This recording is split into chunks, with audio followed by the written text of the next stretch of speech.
attributes that we have, we can still be of a very great asset in Mossel Bay. And I thank you. Thank you very much for this opportunity. And I just end op with pray. Vader, ek sê vir u baie dankie Here vir hierdie kort maar kragtige boodskap wat u vanmôre aan ons vrouens gee. Baie dankie vir die krag Here want die vrou word genoem manning want dan vir krag van 'n man binne in 'n vrou. Ek eer u. Dankie dat ons fertile is. Dankie dat ons so geweldig bydra tot die groei van Mossel Bay. Ek loof die Here. Sal nie elke vrou vanmôre oor bid dat ons as vrouens mekaar sal embrace en mekaar se skills en mekaar se gawes wat u vir ons gegee het, dat ons dit sal embrace in u naam en want together we are stronger in Jesus' mighty name. Amen. Pastor Zaya, I would like to thank you on behalf of the council for sharing the word this morning with us. And I would also like to request you to please continue to pray for the municipality and for this council. Indeed, we are willing with God-fearing and we acknowledge that without him, we cannot lead this beautiful town, and therefore we need our players in particular, like people like yourself, who is also doing a phenomenal work outside the country. Pastor Zada, you're more than welcome to join this council meeting and take a seat in the gallery should you wish to do so. I am also fully aware that places like yourself, we've got big schedule, we've got to serve the people, and so if you would like to excuse yourself, you're also more than welcome. And I would like to wish you a blessed day. Thank you. Excuse myself. Sorry. Thank you, Pastor. Just allow Pastor Zaya to excuse herself, and then our executive deputy mayor has been seen next to the mayor, then we will start.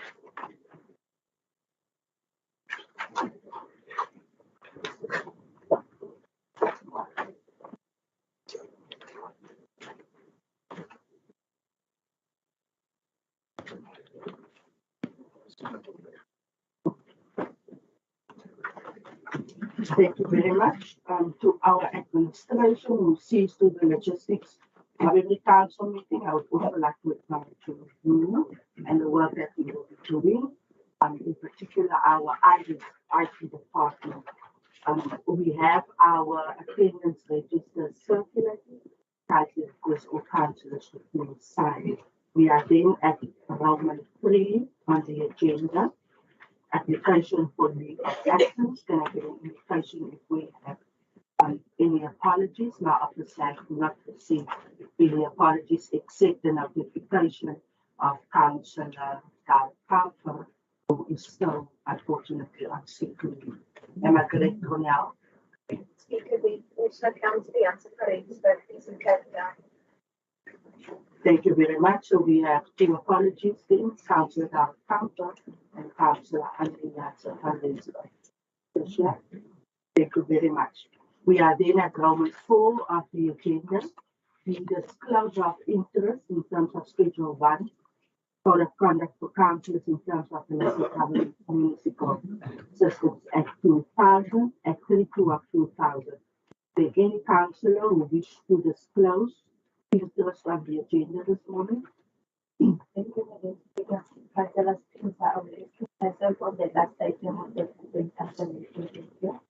you very much. Councillor Sekuncha will then excuse herself when we deal with the item where she has been.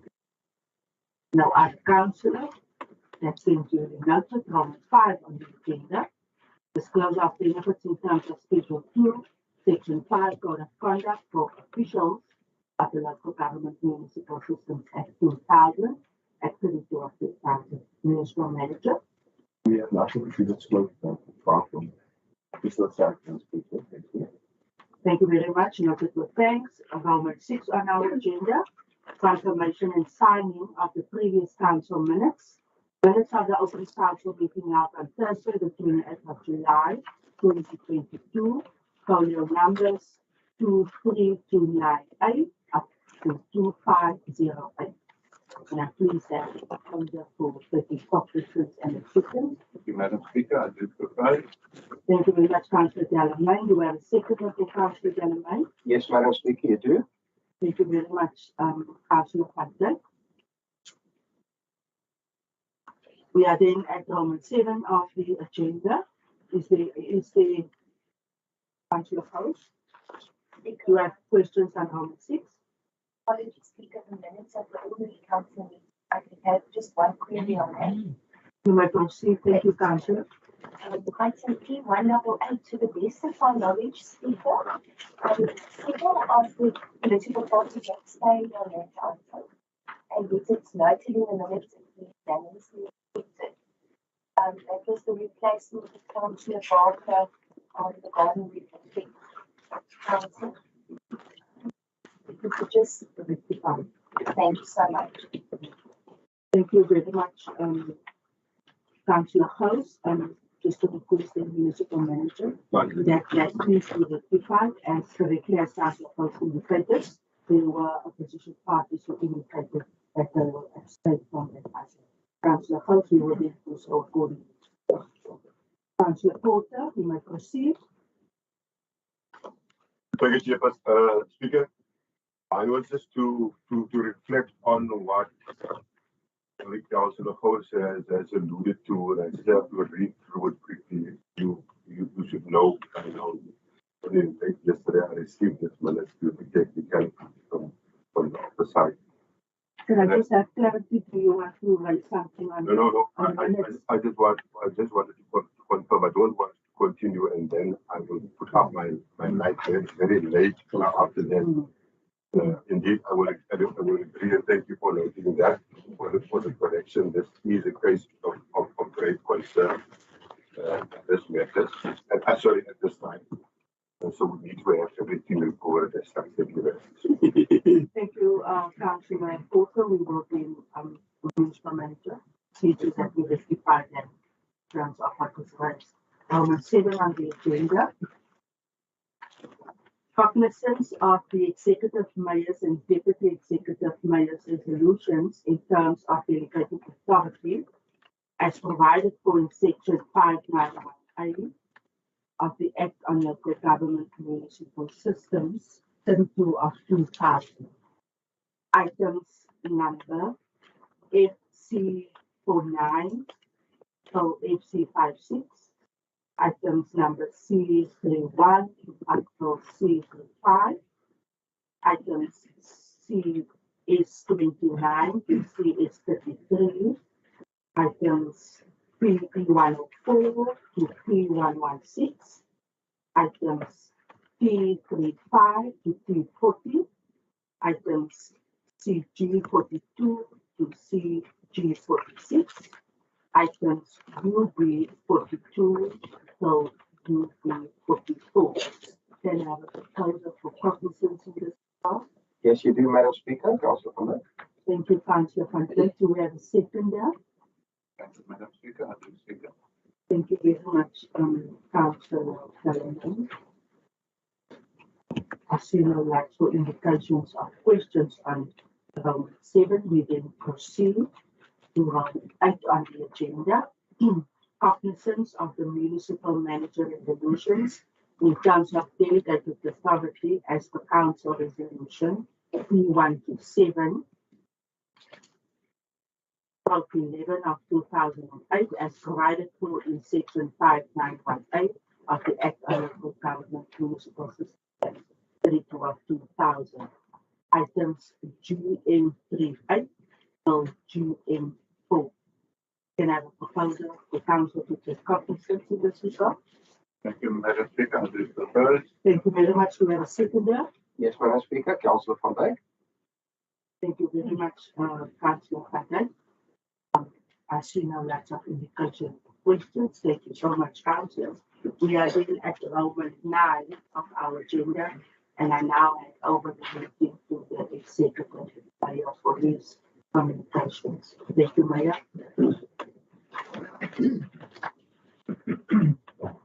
You, Speaker. Thank you for Good afternoon, Any letter to your right? I'm getting the speaker. Thank you very much. Speaker, thank you. Sorry. I didn't have this earlier this morning. I think it's stage 5. So, Speaker, I had a short speech. I asked Aidan to help with a short speech for this morning, so it was only 3 pages. But then, thanks to MM, we got a bit more information, so please indulge with me. I will give a bit of reflection or feedback on the past few days in town. I think it's important that all colleagues just be on board and to speak with what happened. But yeah, we at this stage, we're 10 months into this new term. And when I did my Bible piece early this morning, piece was, how do you get happiness in life? And it was quite interesting when I read that one of the ingredients of having a happy life is first of all to be thankful. So I'll do a bit of thanks as well this morning. And then the second one is to serve and to help others. And that also obviously ties in with our Make a Difference and our whole social upliftment campaign by council. So, Speaker and colleagues, I also want to recognize all councillors here this morning, also including the opposition councillors. Thank you very much for the hard work that's been done over the past 10 months. I've mentioned quite a few times to some of the colleagues and to the community that I'm very impressed with councillors, even opposition councillors, attending functions and the way they're active in the community. So thank you for that. I see it that we are opposition and fighting each other prior to election. But during the term, we should serve the community and work together. So I also like to showcase that while we're working. I'm very impressed with the fact that we see our councillors that are on the ground, that they're attending functions, as I've mentioned in previous terms. A lot of the time, we did not see councillors, especially the opposition councillors. They were normally absent. So thank you very much. I think it's to the whole community's benefit when we all work together when we're in here, because in here we serve the community, not a party. That's the way I see it. So thank you very much. And also to the administration, but I'll focus on them a bit later. Then I just want to state that we have not forgotten our 5 priorities, and that are the economy, safety, the environment, governance, obviously the most important one, and then social regeneration. And growth happens even in the difficult circumstances. So the last few days or the last week has not been that easy. And I'm just going to go through that. I received the summary of events just prior to the council meeting. So I'll just quickly take us through this. So I'm going to go through that and then we'll carry on with a short speech. The first report we received was at 5:21 on 23 August 2022 with about 100 people gathering at Wanagawa South African Police Services. Then Maitali Road was closed from the Louis Road intersection up to Voorby. All necessary emergency services were activated. Another group of plus minus 400 persons were moving to the Maitali Street and Louis Road intersection. Groups were throwing stones, set fires alight on the roadway, and broke down road signs, forcing the traffic services to withdraw from the area. The job was immediately activated, and the South African Police Services activated the POPs, which is the Public Order Police Services. The protesters continued with burning tires and throwing stones and other objects in the road throughout the day.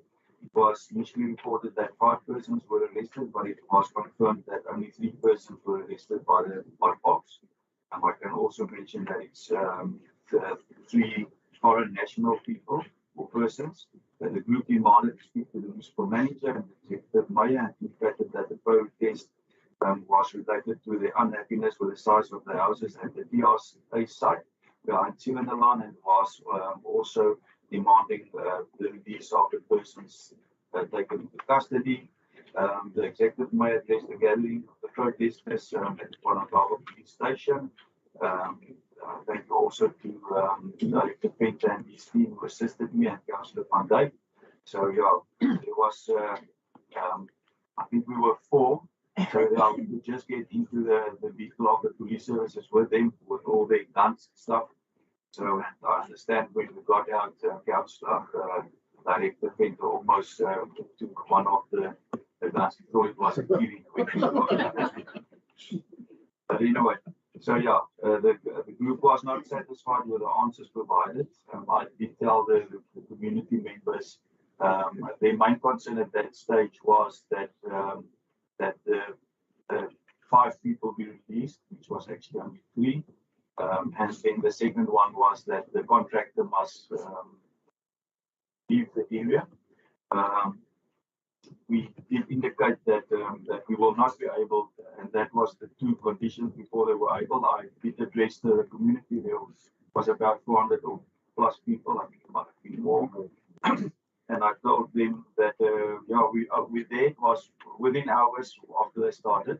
So I told them let's not break the town down and destroy stuff. We're here to listen. What's the concerns? How can we help? How can we engage and see if we can come to an understanding? And at that stage, they said no. That's their 2 conditions. They will only discuss, have any further discussions if you can meet those 2 criteria. And I told them, but unfortunately, the first one already I can't meet that. But anyway, let me keep to the script. The protesters continue with protests after the meeting there throughout the night. South African Police Services received threats that the police station and spaza shops will be targeted. Community leaders and SAPs addressed the protesters and requested that the size of the to cease the protest action. The protesters indicated that they would only stop once the 3 arrested persons are released. A large group gathered at the Darnaba intersection at 2331. The traffic lights were removed and burned in the intersection. Pops dispersed the crowd using the water cannon. The section along Ruipuri Road between Matale Street and Flora Road remained closed due to burning tires and debris in the road. The M2 was periodically opened and closed due to protest actions. Ruipuri Road was only reopened for traffic during the afternoon on the 24th of August 2022. On the 24th of August 2022, drone footage of the area gathered groups and damages were provided with both traffic services and the fire department. And then Mr. Barley from the WLB services and helicopter flights were undertaken. Yeah, to get some graphical information, photos were taken and so forth. The meeting was held between the municipality and community leaders to resolve the protest action. That was yesterday afternoon. The community leaders maintained that the action was not once the 3 suspects that were arrested are released. It was confirmed that the arrested persons are foreigners. And during the evening last night, the Taxi Association met with approximately 100 persons to resolve the unrest. The protesters maintained that the protest action will stop once the arrested persons are released. The taxis moved through the areas throughout the night, making announcements via our PA system, encouraging the community to return to work. The taxis started operating as normal in the early hours then. So then the damages sustained was the road services of various roads within Nava and Asa area as well as Ruipuri. Paving has been lifted and removed along Matale Street and Mamali Street. Traffic lights at Darnaba. One structure at the TRA site was set alight. Municipal structures at the TRA site were looted and windows broken. The area has not been permitted a thorough inspection to confirm the total damages to the structures. So on that note, obviously we still need to re-engage with the community members or the representatives. But yeah, I suppose we await further confirmation from them. So from my side, I just want to thank first of all the municipal manager. Yesterday afternoon, conducting the meeting, chairing that. Thank you very much, MM, for your wisdom and diplomacy. So that was appreciated. The Director Venter and his team. Actually, all the directors we saw people, staff moving in yesterday afternoon, cleaning the area very quickly to Acting Director Johnston. For this report that they've drawn up and the management of the whole situation, the job. Thank you very much Mr. Johnston, then Director Naidu, his team, they were also yesterday with us in the job and helping with various issues in terms of the clearing of the roads and so forth. Thank you very much for them.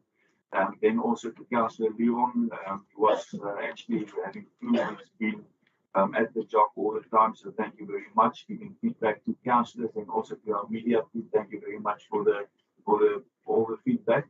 And then also especially special thanks to all our councillors who was involved, especially councillors of Wards 1 or councillors, Wards 1, 2, 3, and 15. Thank you very much for your presence here this afternoon. Yesterday afternoon, actually, also Councillor Kontu steered the direction at the end of the meeting. So thank you very much for that as well. We people was about to leave, and then he steered it into another direction with the input he gave. So that was appreciated, and it's also noted. Thank you very much for that. Then also thank you very much to our partners, which is the taxi organizations, as I've mentioned, for the huge role they play. They've been present here yesterday afternoon as well. And this is not the first time that we've seen in Mossel by the benefit of relations and partnerships. So thank you very much for them, and also if you can convey that to them officially. We did thank them yesterday afternoon, but that was prior to the inputs last night as well. And then also to the both organizations, some of the pastors were also present here yesterday afternoon, especially also Pastor Christina, who sat through the whole meeting here with us, and Pastor Benson also. So thank you very much to our community leaders and members for playing their role in trying to resolve this unfortunate situation. And also with the community staff, I did raise my concerns and disappointment.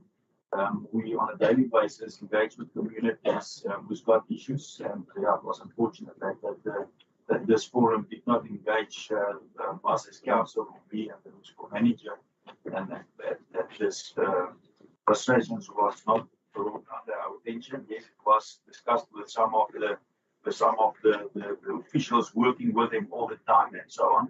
And there's some specific criteria that's been given by province, and that was conveyed to the members all the time, or the beneficiaries to their forum with the PLC. But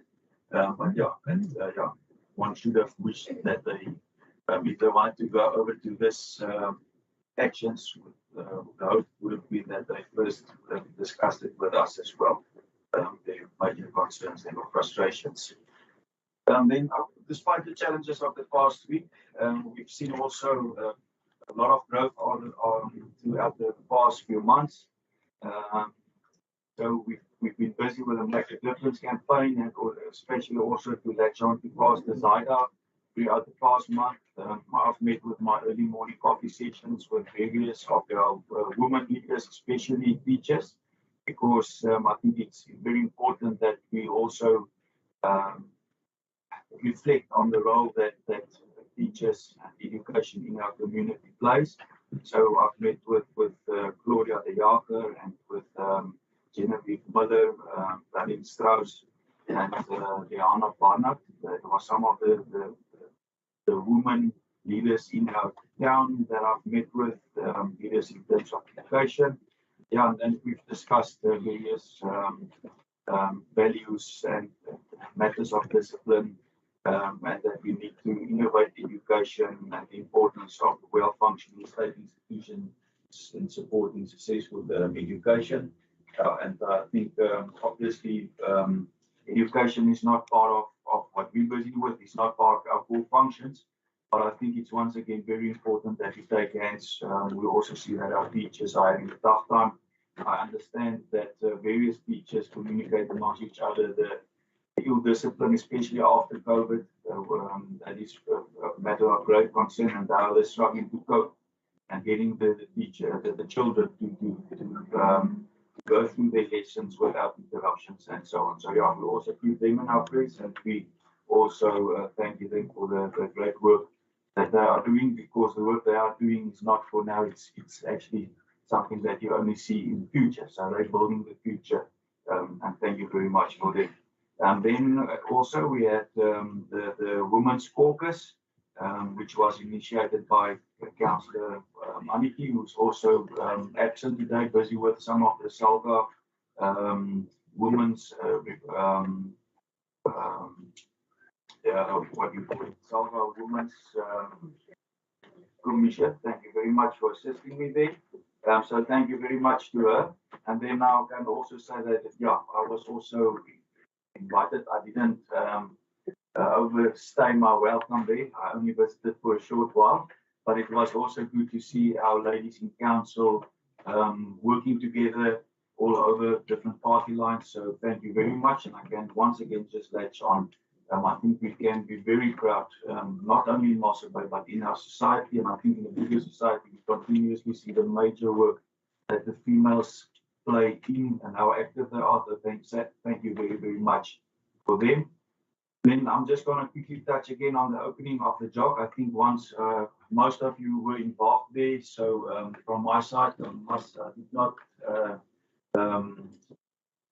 include the lot of work that's been done by Councillor Leon van Dijk in my speech there. But I did think that I will leave it for this morning. So from my side, Leon, thank you very, very much. A lot of innovation went in there, a lot of frustration, a lot of hard work. Yeah, so thank you very, very much. And thank you also for all the colleagues who also were present there this morning. Thank you for council backing the whole idea. We're obviously far from where we want to be. As we've mentioned, there's still a lot of work that needs to be done and so on. But yeah, for now, the building is open. Now it's still for a lot of other stuff to be rolled out and for the whole system to work. So thank you very much from council side for the work that's been done there. And also to the administration, a lot of the stuff had to happen that was not planned prior. And so forth to the rollout of this. So thank you very much for the administration as well. I know that there was also huge frustrations in terms of that. But I think at the end of the day, we can say that you've got a facility here that's operating in a way that no other facility currently operates in our country. And we also, and I must mention it here, very thankful of our partners, especially the national department, which is the South African Police Services, for their buying into our system. Or the idea or the job. Without them, we can't have this best practice that we are building.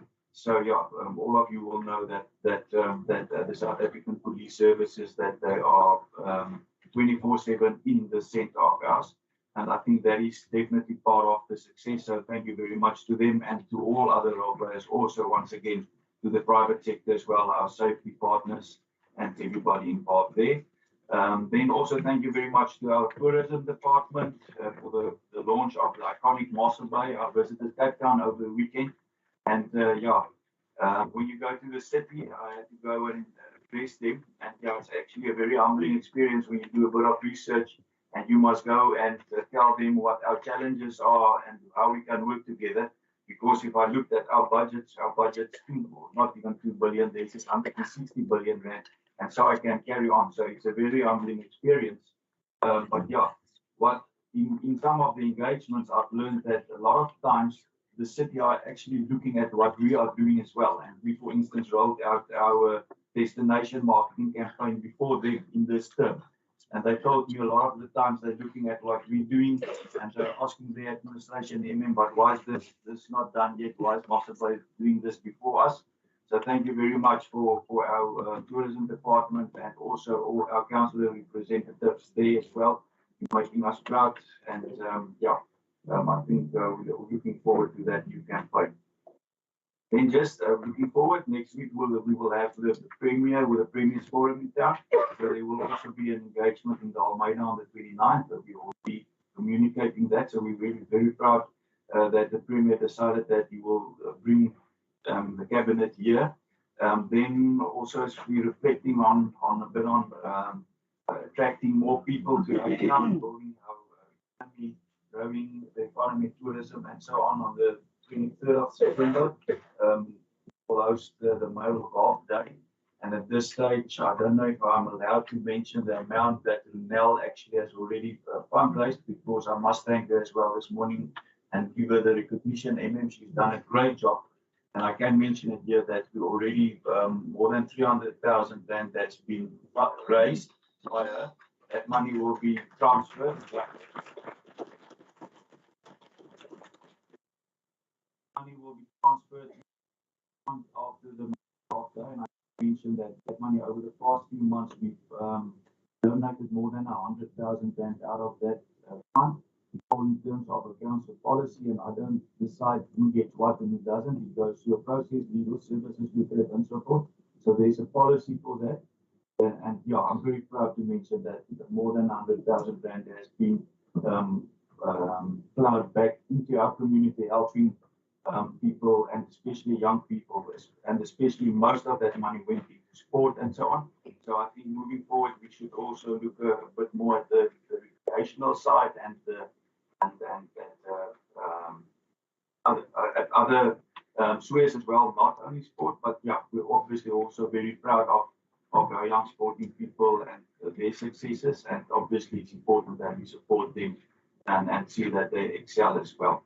Then on the 15th of September, we will start with the Mossel Bay Sports Festival, and that will go on almost a month. From the 15th September to the 14th of October, and then I must thank Director Nell and her team. I understood that the sports festival is so jam-packed with events that we had to push out some of the events because the town is fully booked. So Director Nell, that's great news. Thank you very, very much, and that's definitely something that you can brag about. So great work once again. We're really proud of the team effort. I know that there's a whole team working with you, and we're looking forward to that sports festival. And I'm also challenging councillors to also be visible, be present, visit some of the events. There will be a host of events over the whole month. So yeah, it's one of the first, move around and enjoy what we've got to offer. Then on the 6th of November, we will also welcome the Iron Man competition to Mossel Bay, and we're really looking forward to that. And there I will also challenge you to also be part of that and be visible. So our economy will only be bolstered by the ongoing market days, spearheaded by the Department of Local Development. That's Women's Department under Director Venter. So Director Venter, thank you very much as well. We've seen the successes of these markets being rolled out.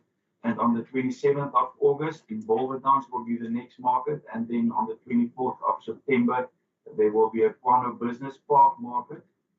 And then on the 30th of September, there will be an entrepreneurial outreach program at the Tucson Center. The markets are in line with the council as well to grow and support local business and obviously to grow our economy.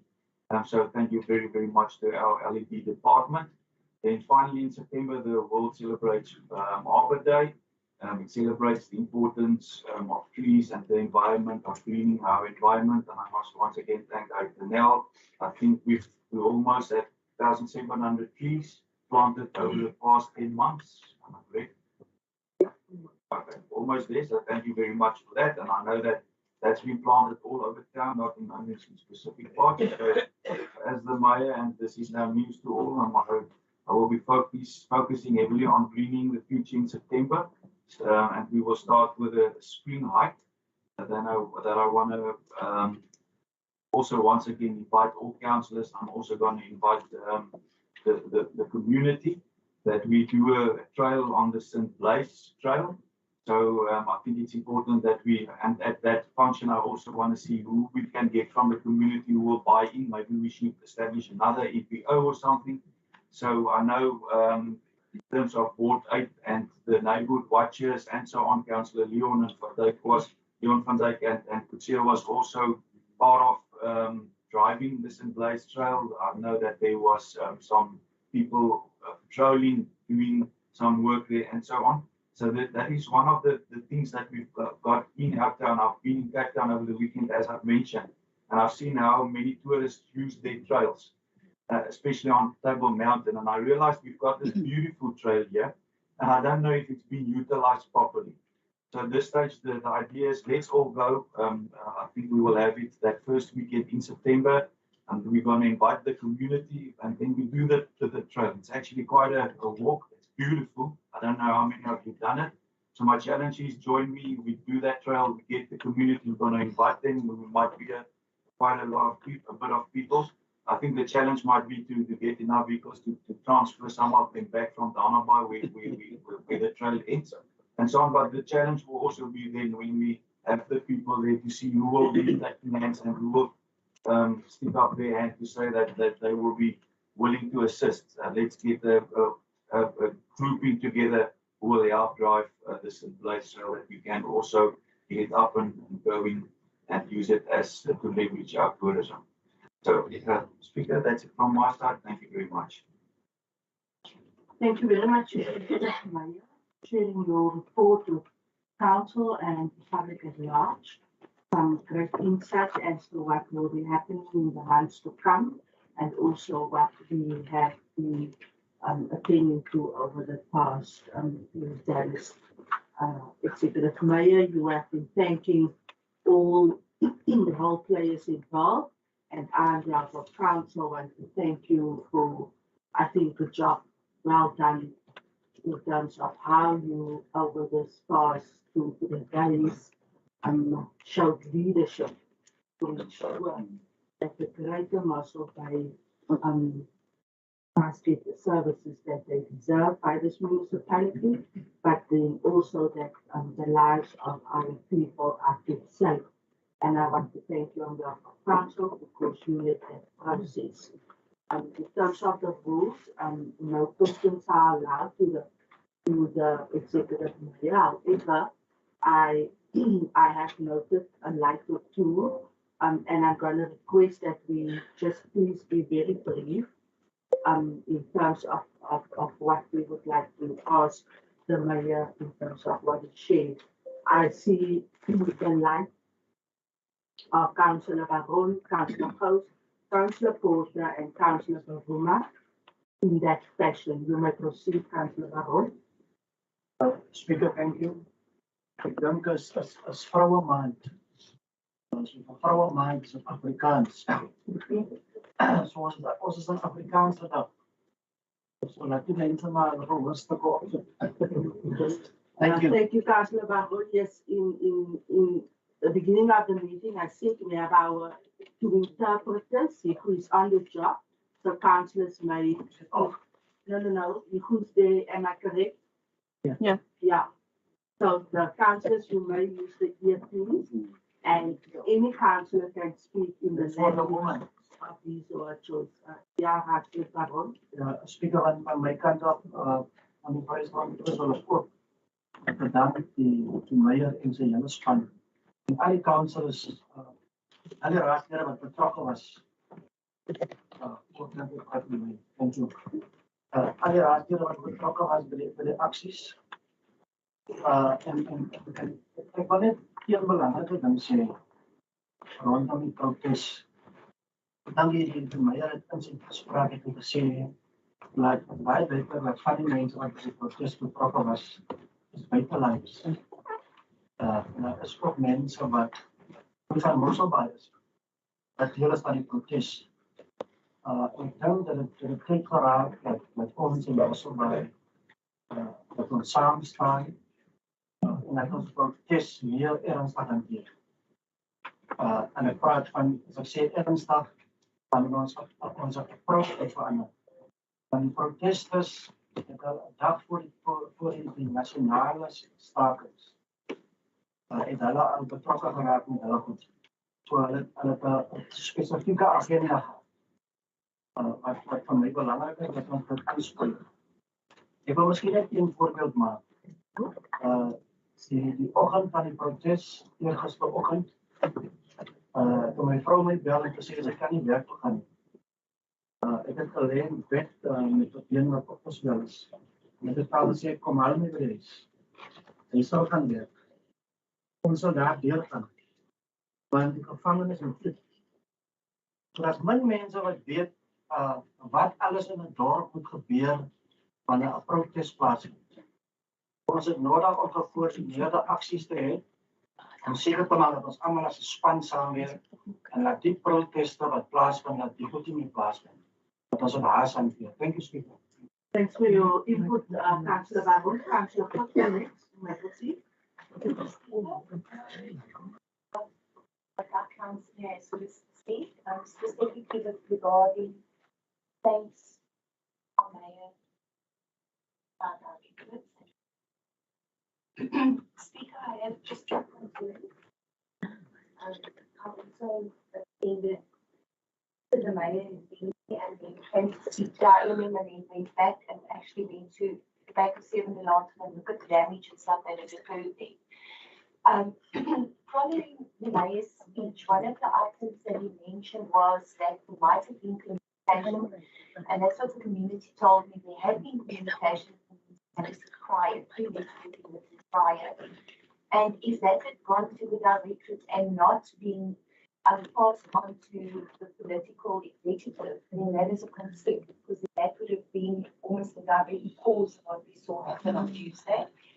The other thing that I'd like to ask is, in the past, we have removed the traffic lights at Runner Bay when we were expecting damage, because I think in 2014, that damage cost us almost R1 million to repair, 797,000 or something like that.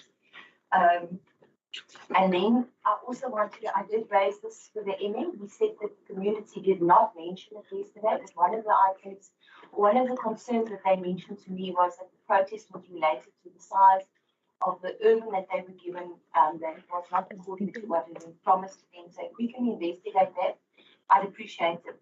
And then I just also want to give thanks to the media team for keeping us informed at all times. I think that really does calm the situation quite a lot. And then I just want to ask though, because for example, one of the things that I was told when I was there is that 4 people had been arrested, one of them a woman with a little baby.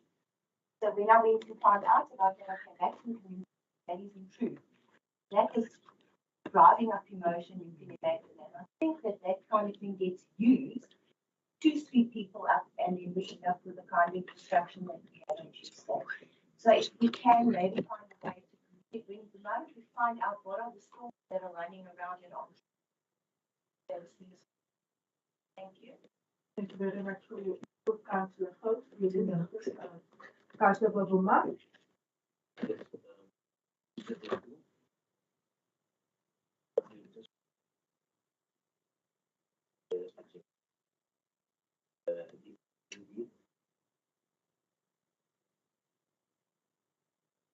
And I speaking for he said he was already we are big on the number 1 and for using first that we're gonna close my work. And in the light of that, I just need to say and I want to commend once again the municipality, the growth of the municipality, specifically the community service for cleaning up the areas after the 2 days of protest actions and so forth. That chief has emphasized once again the municipality's commitment to serve the community. With this feedback from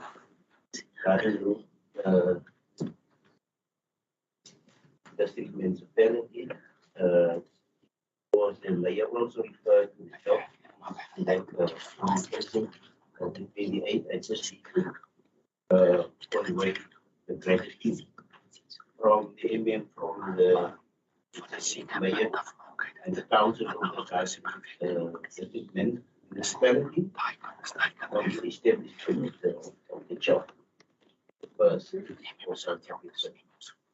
And in the light of the fact that this Humans Month also referring that communication by the mayor, I just need also to commend our honorable speaker for our role and the way that he was ensuring for fully functional public participation tonight.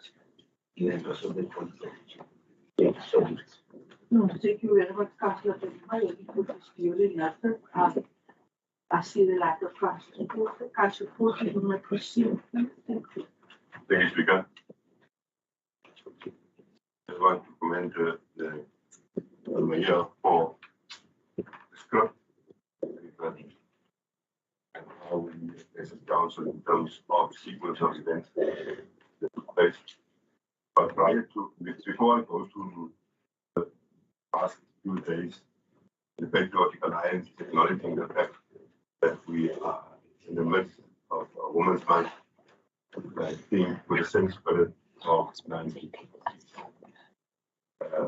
the descent into the rights of women, we will never fight fighting to ensure that the rights of women is supported and secured. All the respect for all the women and leaders in our town, in our country, that thus far has made these efforts to commemorate the rights of women. The second one, which is the last point that I want to add on, is the issue of the riots. And mine was to zoom into Councillor Van Dijk into how the job would then deal with this one as a new baby in our municipality, newly opened job center. Mine was to zoom in to see how they our establishment. We should not have the idea that protest is a no-go.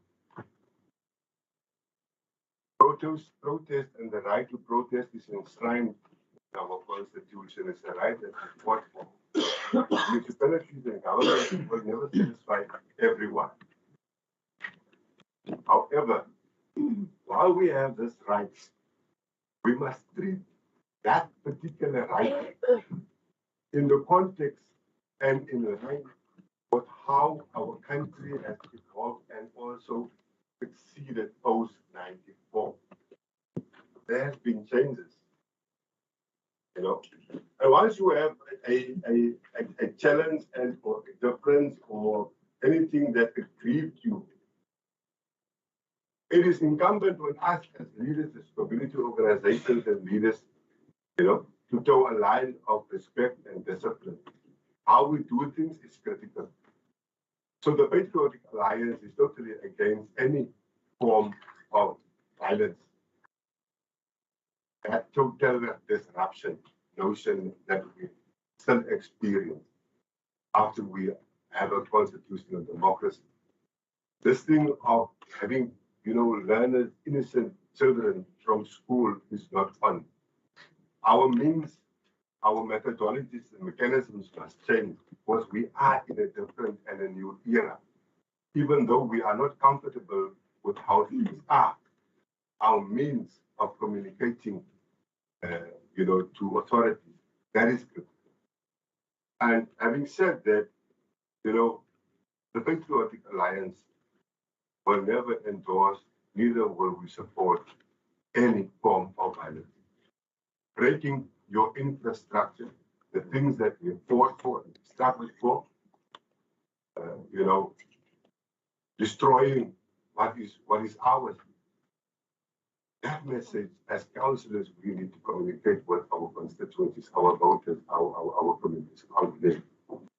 There's a point of interest for the Patriotic Alliance, and I think everyone should know by now that when we have the report that those who are detained are foreign nationals, that our interest is to the mayor and perhaps seek for a question or an answer to a question that says, if we now have established that they are foreign nationals, the rumor that goes around that they are illegal foreign nationals, is that rumor a true rumor or not?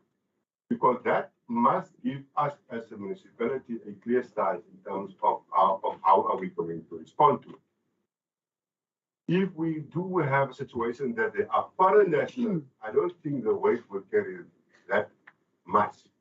But an illegal foreign national in a public violence sort of criminal scenario, That is totally not accurate.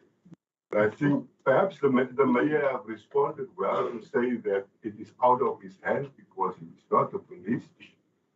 But just a question to the mayor, whether these three people are indeed, we will inevitably we will do our investigation, whether they are illegal foreigners or not.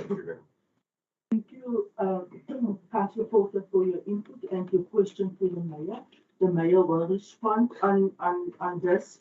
Councillor Buddha will be the last speaker, and then I will hand over to our mayor to respond in terms of the questions posed. Councillor Buddha, you may proceed.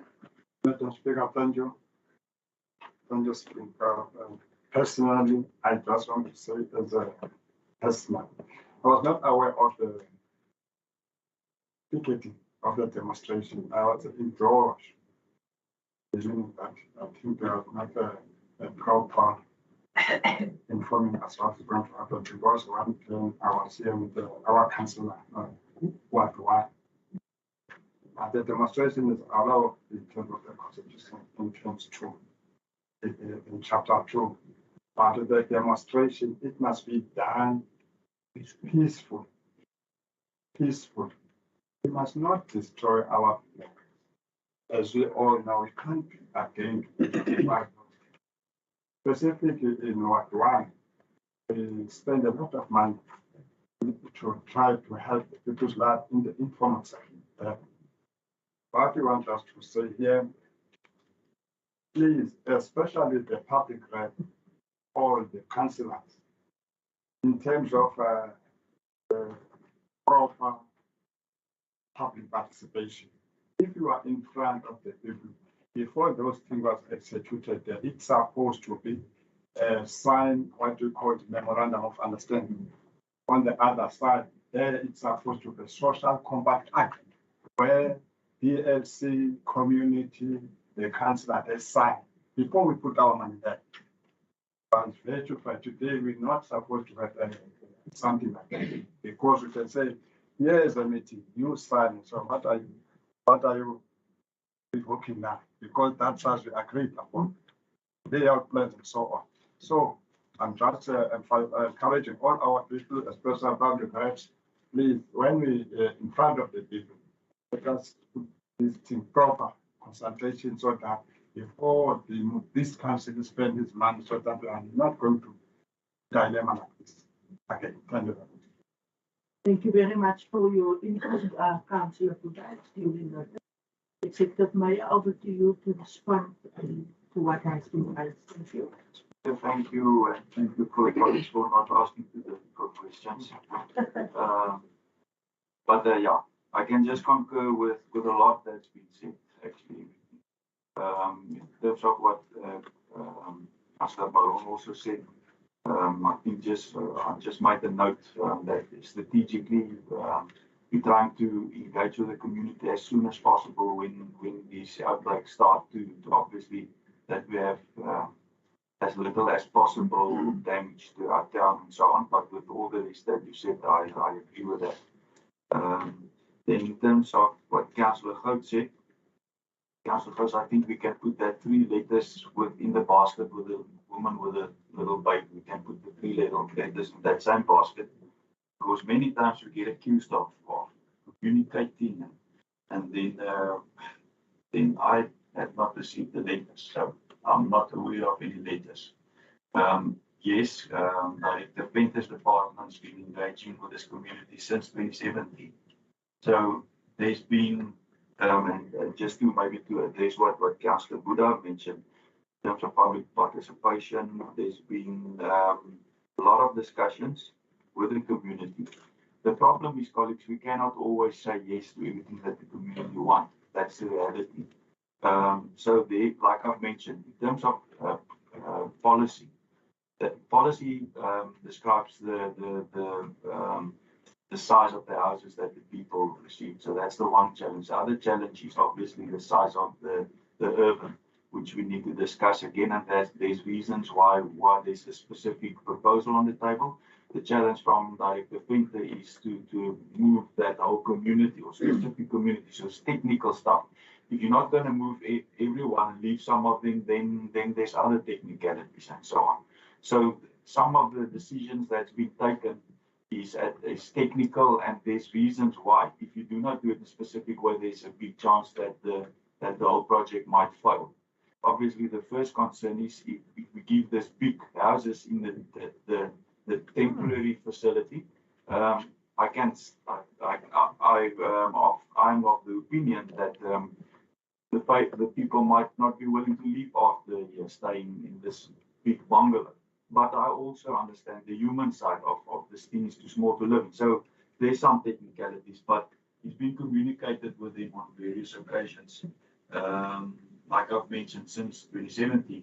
And what I understand that they came to agreement, and then only in the past 2-3 weeks, some new people appeared on the horizon. And then some of our councillors has also been put under pressure and support. And then the agreements that was made, that was overthrown. So that's what's actually happening. And yes, I share the frustration with new people in town, foreign nationals in town. There was now all this damage because the people that is not got, in terms of this legislation of this country, is not legally here. They're not legally here. So the people who sat around the table, and I was thinking it while the captain said it yesterday afternoon. So you're sitting here, all the stuff's been now destroyed in town because of 3 foreign nationals who cannot be released. And Councillor Porter, yes, it's definitely confirmed. The captain went again to the court, and he came to give feedback. Can these people, when can they get bail and so forth? So it's a serious offence. That public disorder, Councillor Leon, what is public? Inciting public violence. Public violence, there you go. So public violence is a category A offence, which is serious. So they need to apply for bail and so on. But it's definitely foreign nationals, which is now obviously strengthening the court's case. But in the same sentence, the people that's running around burning stuff also looted 8 foreign national shops. So they're looting the foreign national shops, and on the other side, they sit here in argument, but we must release the foreign nationals. Mm-hmm. So and that's why we're getting very frustrated with people coming in here and then burning stuff and disrupting stuff to jump the queue lots of times or to get their work, what they want, to the detriment of the majority of people staying in town. So I'm not saying we must listen to them and we must respect them and hear what they've got to say. But we cannot condone the actions that go with that. We went there immediately almost and said, before there was any plundering and breaking of stuff, we went there and said, let's talk. With your community members, we will sit with them. I went there to the whole community. Now mention it. Let's talk. And then and they've been advised right from the start. The taxi associations, everybody advised these people, but nobody can do it. We cannot tell the court what to do. We've got 3 independent spheres of government. The judicial system is independent. Speaker, I don't want to elaborate too long, but I think okay, thank you very much. But I think I did touch on all of it. But yeah, obviously we will re-engage with the community, but it's important as well, I think, that we do take a stance and that we do not give in at stages where it's not right.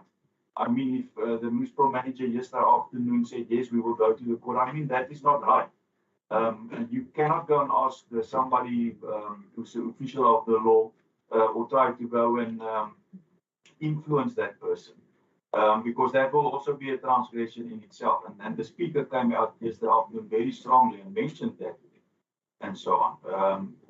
Where's they must respect the law, and they cannot expect us to break the rules of this country and so on. But yeah, so we share the frustration. It is a challenge. A lot of people coming to our town looking for a better life, but we've also got people staying here. We must look after, and they've been here for a long time, and they must also be concerned. And I'm afraid at this stage, a lot of the time we're just focusing on the people who break stuff to get the attention and who loot and who make a big noise. And we're not necessarily looking after the bigger majority. So we are very aware of that arguments and that frustrations and the feeling of the community. And it's not only white saying that. We see it on social media, it's the whole community who feel like that. So sometimes you feel that we've been held hostage by a smaller group of, and let's say there was a few people disgruntled, or let's say 300-400 people. But then the unintended consequences of them going to the streets. And yes, they've got their rights, and I do agree that you don't need to break down. Obviously, this freedom comes with responsibility. So what happens if you take to the streets, the criminal element gets involved, and then you get possibly all this other negative stuff that happened. And then the people who's got the main concern, it's for them a struggle to get all these other people now running around doing all the criminalities to get them back into line and so on, because they're just using the opportunity to benefit themselves, to go loot shops, to steal the butchery, which they try to loot ShopRite, to steal roof plates and toilets and doors. I understand almost all the doors are stolen and gone, and so on. The house is just so good constructed that they couldn't get the door frames and the roof sheeting off and so on. But I mean, yeah, so it's a major concern and frustration.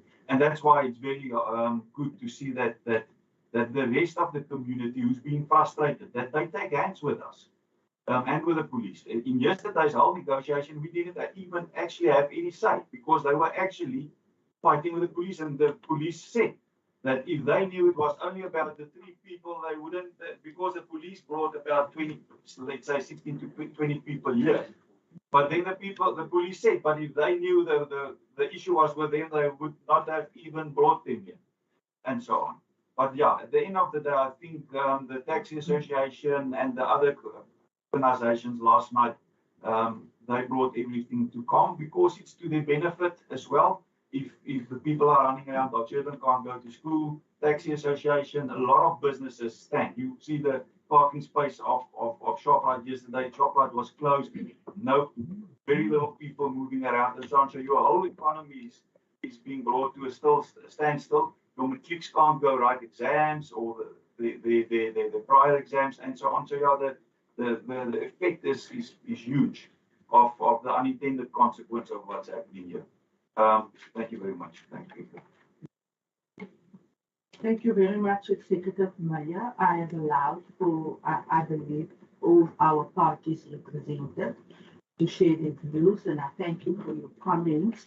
If we would just look at the gallery, I think we would be in agreement that we do what we do because of what we see in the gallery. This morning we've got young people here, and I would just like to concur with everything that has been said. We cannot. We've worked too hard.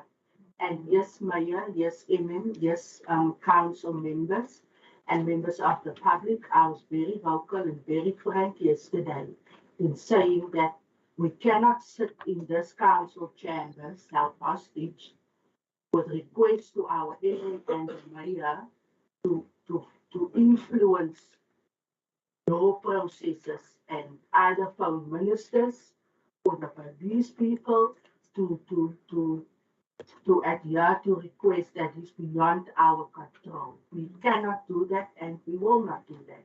So that is the stance that was taken, and I would like to thank the Mayor and all role players. And for the councillors, thank you for the input raised, and that we, as one this morning, can agree that we've got to serve our people. We need to attend to the youth as they're sitting in the gallery there this morning, because what we're building here as a council and municipalities is for many generations to come, which includes themselves, and therefore we can't tolerate in terms of the rules and the constitution anything that's illegal. I will allow you just to speak to the issue around the robots, Councillor House, because yeah, it's huge damage to our infrastructure. Thank you, Speaker. Speaker, no, actually, we are officials of this municipality. We pride ourselves in our infrastructure. We want the best for our communities. If you heard the report the mayor said, councillors, when this thing started, and I want to thank Mr. Johnston and the MMC, they immediately activated the job, immediately. I visited the job about an hour after it was activated, and being concerned, I took the MMC and we went out into the area there. And we were met with hostility. And the first robot had to turn off to Kwang. I think Councillor Baron will know his people had to turn around the correctional service people. They were throwing stones, they were very, very hostile. From there, we went through the Jeffrey area, but at the robot at ShopRite, exactly the same thing. So it was difficult for our employees to reach the robots on the other side, Councillor. These people are like, it's almost like guerrilla warfare that they execute. They are all over the show, and it's a pity that some of the councillors couldn't see the drone footage that fire and traffic took off the stone. And I had to take a decision, Mayor, what's more important, the safety of our employees or the robots at the time. We wanted to take it off, but unfortunately, the safety of our employees, we cannot risk their lives or them getting hurt, or even the public, because there were numerous incidences of drone stowing and vehicles driving there. So that's the only reason why we couldn't take it off in time. Yeah, thank you. Thank you very much, Councillor Holt. Thank you, Emin. You've covered that question then. We are now at the communications of the speaker, and we will have a ceremony shortly. Firstly, I would like to remind all councillors that after this council meeting, we will have a training session. The communication has been sent out by Ronel. And yes, Councillor Buddha, there will be something to eat. In case you ask me around that policy, I took it up with the area because I said councillors can't sit here, no, they have council meeting and training. Councillor Buddha, are you good? So we'll start with the training this afternoon at 2 o'clock, and I kindly request all councillors. It's a 2-day session, so we will continue tomorrow morning as day 2, and it is compulsory. Thank you very much. Then also from my side, we thank you for the administration. I would like to add to what Councillor Holt said. Our comms department, excellent job, well done. Members of the public,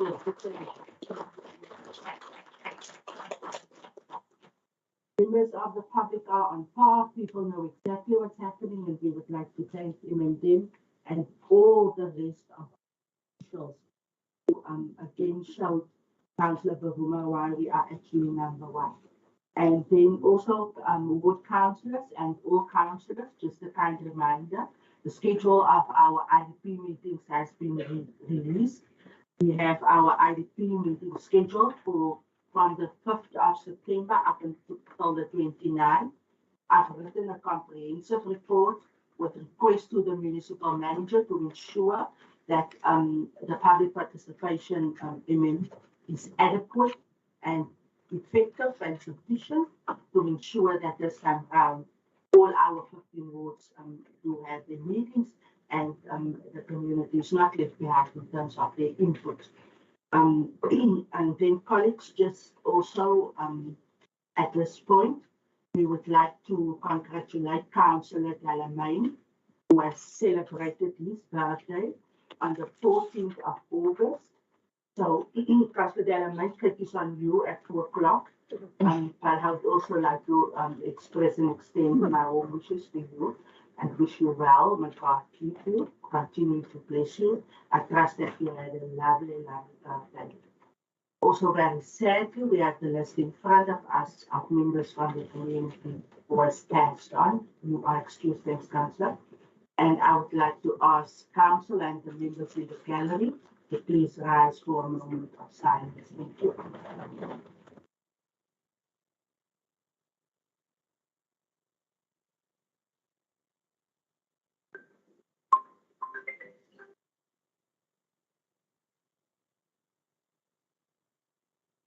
Thank you very much. You all may be seated.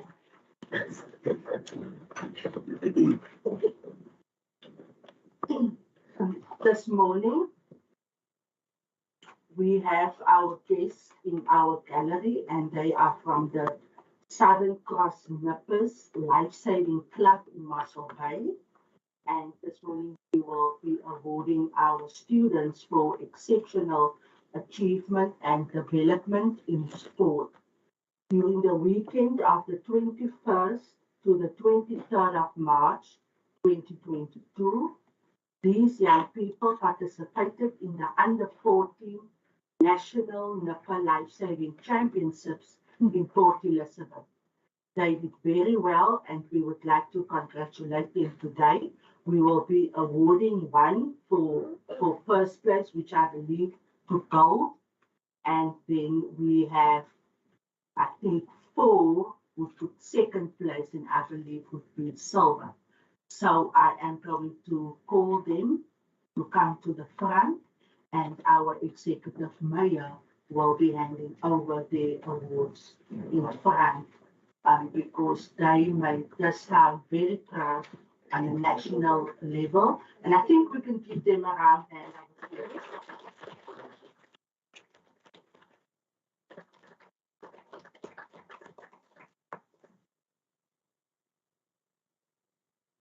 And we would also like to thank the management team and those responsible to take care of these young people. We acknowledge the work that you do and the investment in development. Also to the proud parents, congratulations and thank you for supporting your children. For first place in the under 14 beach flag, we have Cuban Peterson.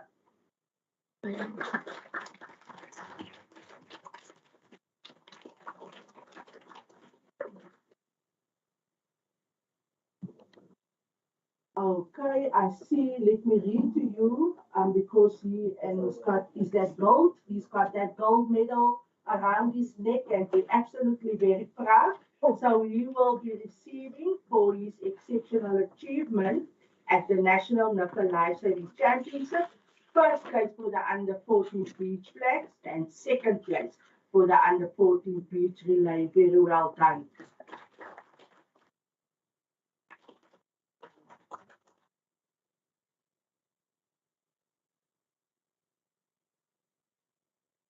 Then for second place in the under 14 beach relay, we have Jonah Bush. Then coming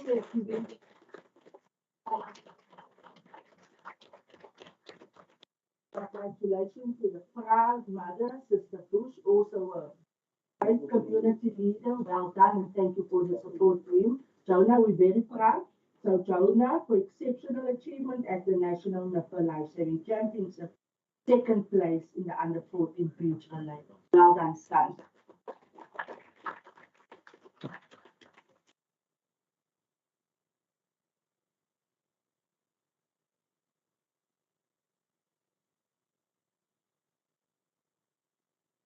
Next, thanks, Jonah. Next, we also have in second place for the under 14, for the under 14 beach relay, we have Jordan Kanamaya.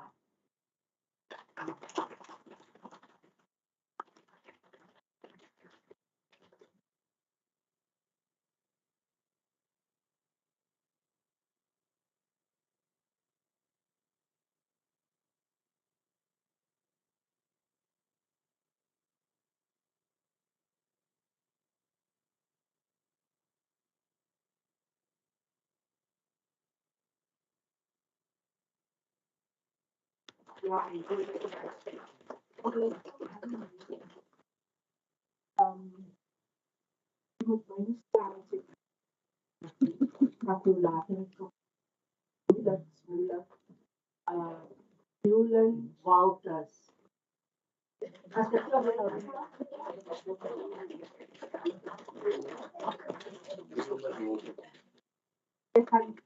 veel praten met zo voor die raad. Met zo te zeggen, hoe spreken met zo aan. Ik wil later een chocolate. Baie geluk is dat in second place in the under 14 beach relay. Thank you very much.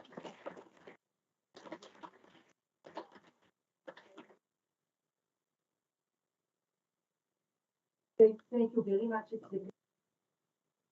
Our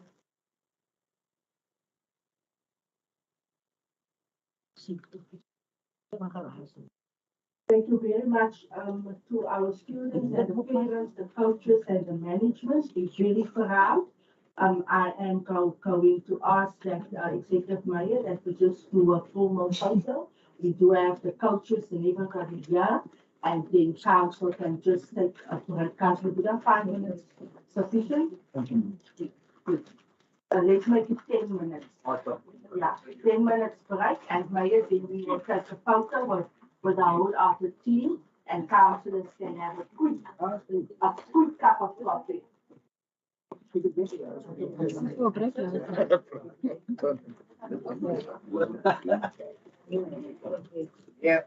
Onyao?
Thank you very much.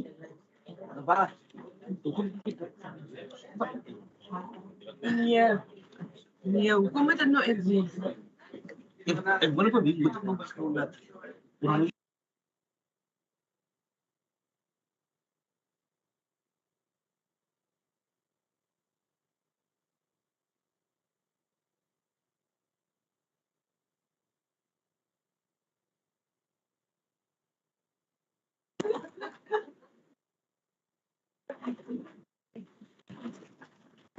Thank you very much, everybody. Councillors, there's just one request. Due to the power outage we had, there's damage to our system. So I would like to kindly ask if possible, if we could continue this meeting in English, contacting in English.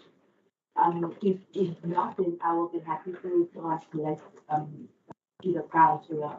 We must be willing to do so. But unfortunately, we can't fix the system now. And it has been reported to me as such. Councillors, we are then at Roman 10 on the agenda, written questions received. Executive Mayor, any questions? No, ma'am. Speaker. Thank you very much. We are then on our agenda, councillors. Item P190, page 2509. The payment of performance bonus for 2020/2021 at Bukit Kilometer. And we have the recommendation listed from point 1 to 7. I see the light of Councillor Baron. Yeah, Speaker, I think in April, we were at the very same point. And we said, this stuff is not working like this. You either get bonus or you don't. So now the previous MO of will agree with us that you either get or you don't. So on that note, I want to propose it, but I just want to say in future, let us not make this mistakes. Thank you. Thank you very much, Councillor Baron. Do we have a seconder for Councillor Baron who's proposing? Speaker, I'll second.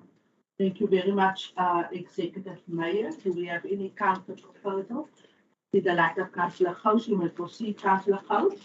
Speaker, the ACDP is going to abstain on this matter, not because we don't think the ex-MN deserves the bonus. You will recall that the ACDP argued that we pay it because we didn't want to incur what has now happened, which I consider wasteful expenditure. And unfortunately, because the two items have been conflated in the agenda, one, pay the bonus, and two, accept the cost order against us to pay that, I can't vote yes.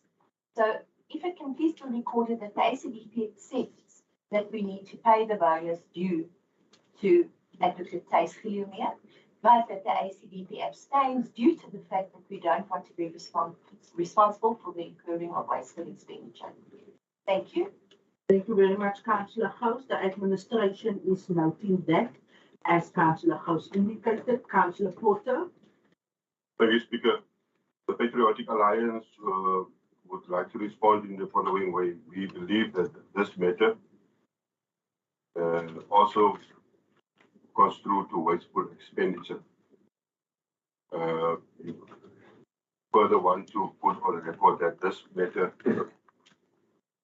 paying bonuses for the person that has been in municipal writings being referred to, especially we believe that should have been a suspension because there was misconduct involved, and therefore we want to abstain from this matter.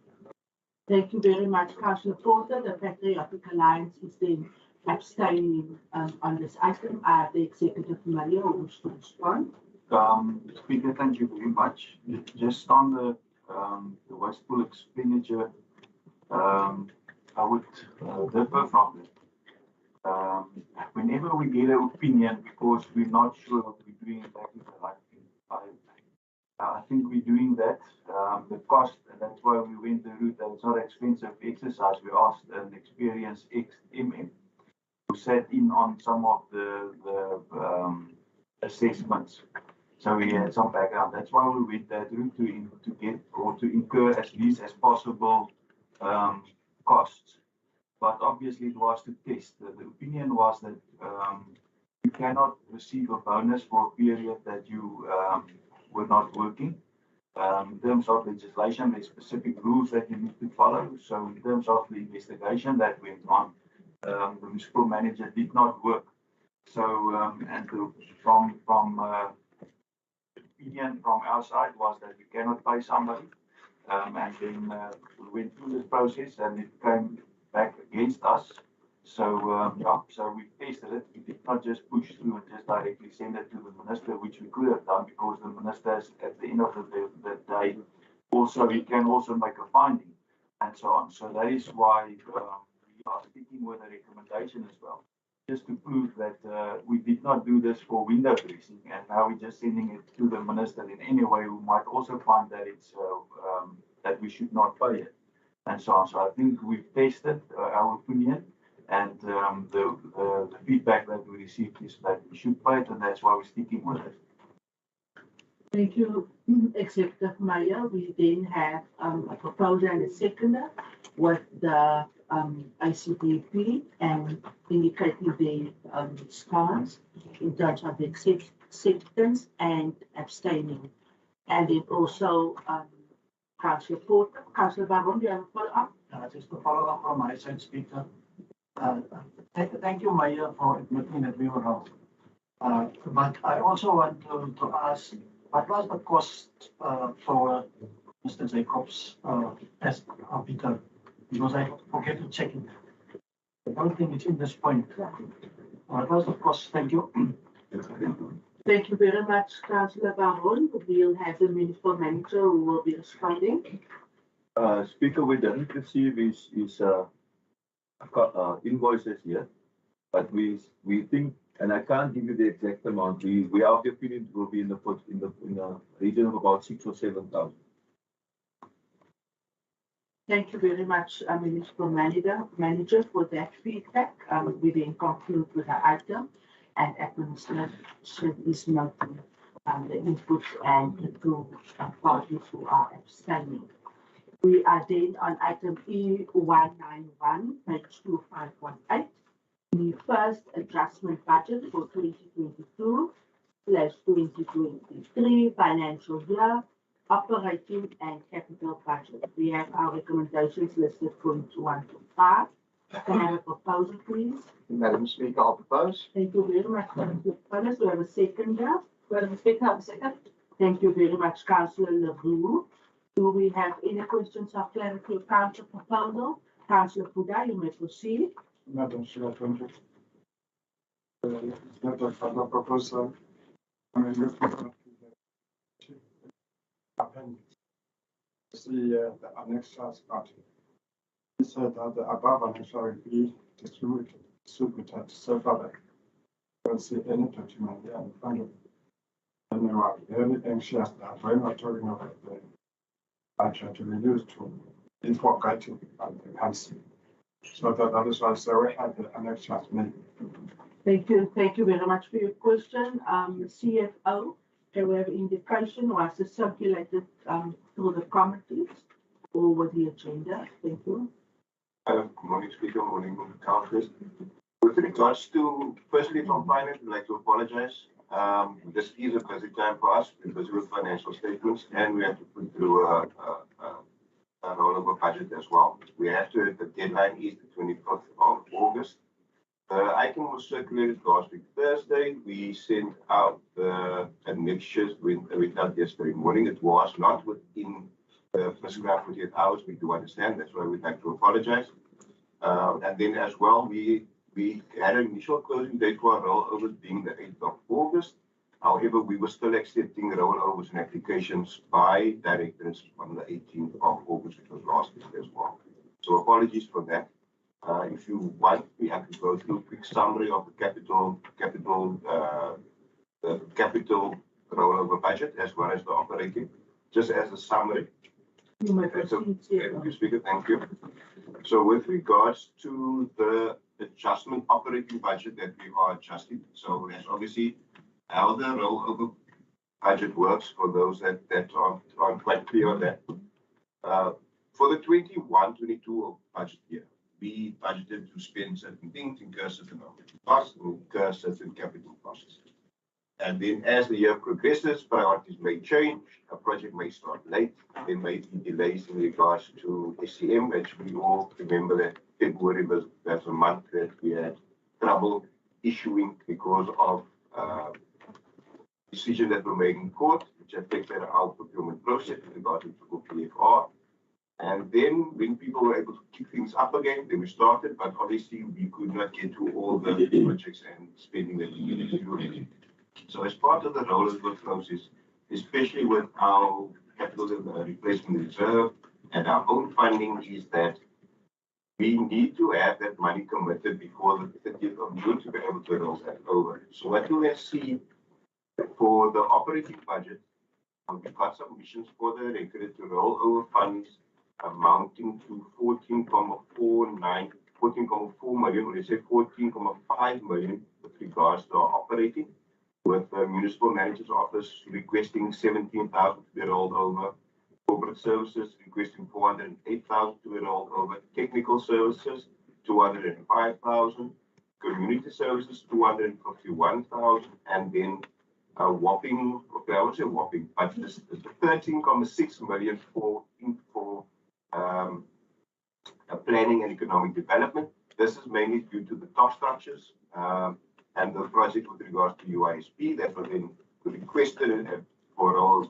We've also received a communication very late from the department with regards to our rollover, and the directors will be further communication for items for certain projects where they said we need to pay back the money as they haven't spent at the end of 2022.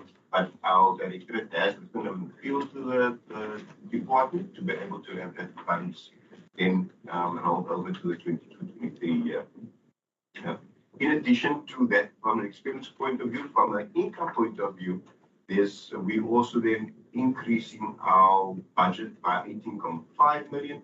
And then of that, there's also 13.4 million that's requested from the department for the planning and economic development department as well. There's community services, there's 3 million that's money that we're getting. So that's just a summary. If you look further on the next year B, you will then see that the various details, the various grants for which the money has been budgeted and which has been received the necessary approval to be rolled over in the next year. Should the appeal be successful that was submitted by the director, we will then have to bring another item to council for council to approve that as well, so we can bring that back into our budget as well. And then with regards to our capital budget, the rollovers, we are rolling over just over 20 million rand.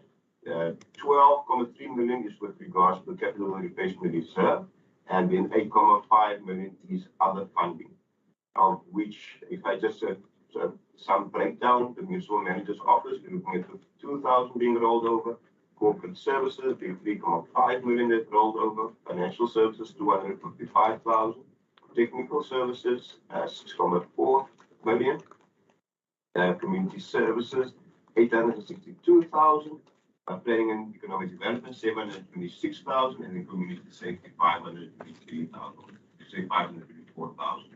And that's just from the capital replacement reserve. Other funding sources, community services receiving another 207, or rolling over 206,000, with planning and economic development rolling over 7 million, and then community safety rolling over 1.2. That's just a quick summary of the monies that have been told. Thank you very much, CFO, for sharing that insight. Councillor Buddha. Councillor Holston, thank you very much. Thank you, Chairperson. Thank you, CFO. Thank you. We upload that to the Department of Finance. Also, that it is out of the contact data form for all the departments outside to help them. So we upload it on the database. On the other side, it's really with the Speaker, when they or rollovers whatsoever. No one's a sort trial, so on. We don't want to see the money go back. Yeah, because we must not spend the money just wisely, so that we make sure we change people's life outside. Thank you very much, Councillor Buddha. Councillor House. Thank you, Speaker, and thank you to the CFO for his explanation as well.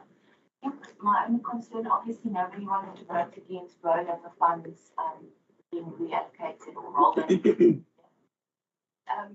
A concern for me is that our corporate services regarding OPEX and CAPEX is 4 million. And for that department, that is a lot of money because I noticed some bursaries and that kind of thing. And is there a reason, I know it's difficult now, but is there a reason why there was a challenge in spending that money in that department? Thank you for your question, CFO.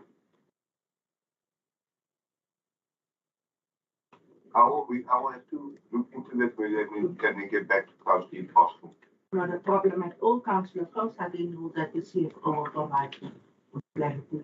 We don't have any counter proposal, nobody's against. We then move to item E192, the quarterly variance report for the period ending 30th of June 2022. Can I have a proposal for council to take cognizance? Madam Speaker, I'll propose. Thank you, Councillor Furness. Do we have a seconder? Do we have a seconder? Madam Speaker, I'll second. Thank you very much, Councillor Porta. Is there any questions on this item? None. We are then on item E19. Councillor, we good? Thank you, Councillor Poe. E194, the quarterly. Three. Sorry, my apologies. Thank you very much. E193, the supply chain management monthly report for deviations through. We then have a recommendation in terms of council taking cognizance. So I propose. Thank you very much, Councillor Furness. Do we have a seconder? Madam Speaker, I'll second. Thank you very much, Councillor Kutsi. Is there any questions? Yes, Councillor Kutsi, pursue. Thank you, Speaker. Speaker, I have severe reservations regarding our deviation report, and I won't run through all the concerns now. I will send an email through to the Finance Committee regarding it. But for example, I'm wondering why Mr. E. Hugo, for example, is still being appointed via a deviation and why he hasn't just received a contract to provide services to this municipality. I'm concerned about all the deviations given through to Crest Bowers and the way the amounts have been broken up for various building repairs.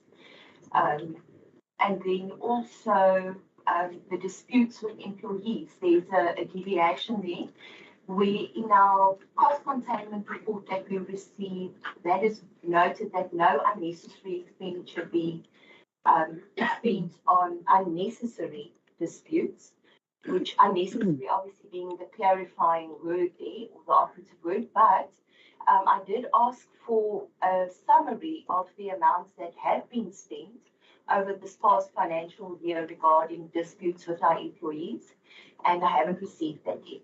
So I would just like the ACDP concern also noted that we were sitting a little while ago on about 33 to 36 deviations per month. That's moved up to 96 deviations, and now we're sitting on 146 deviations.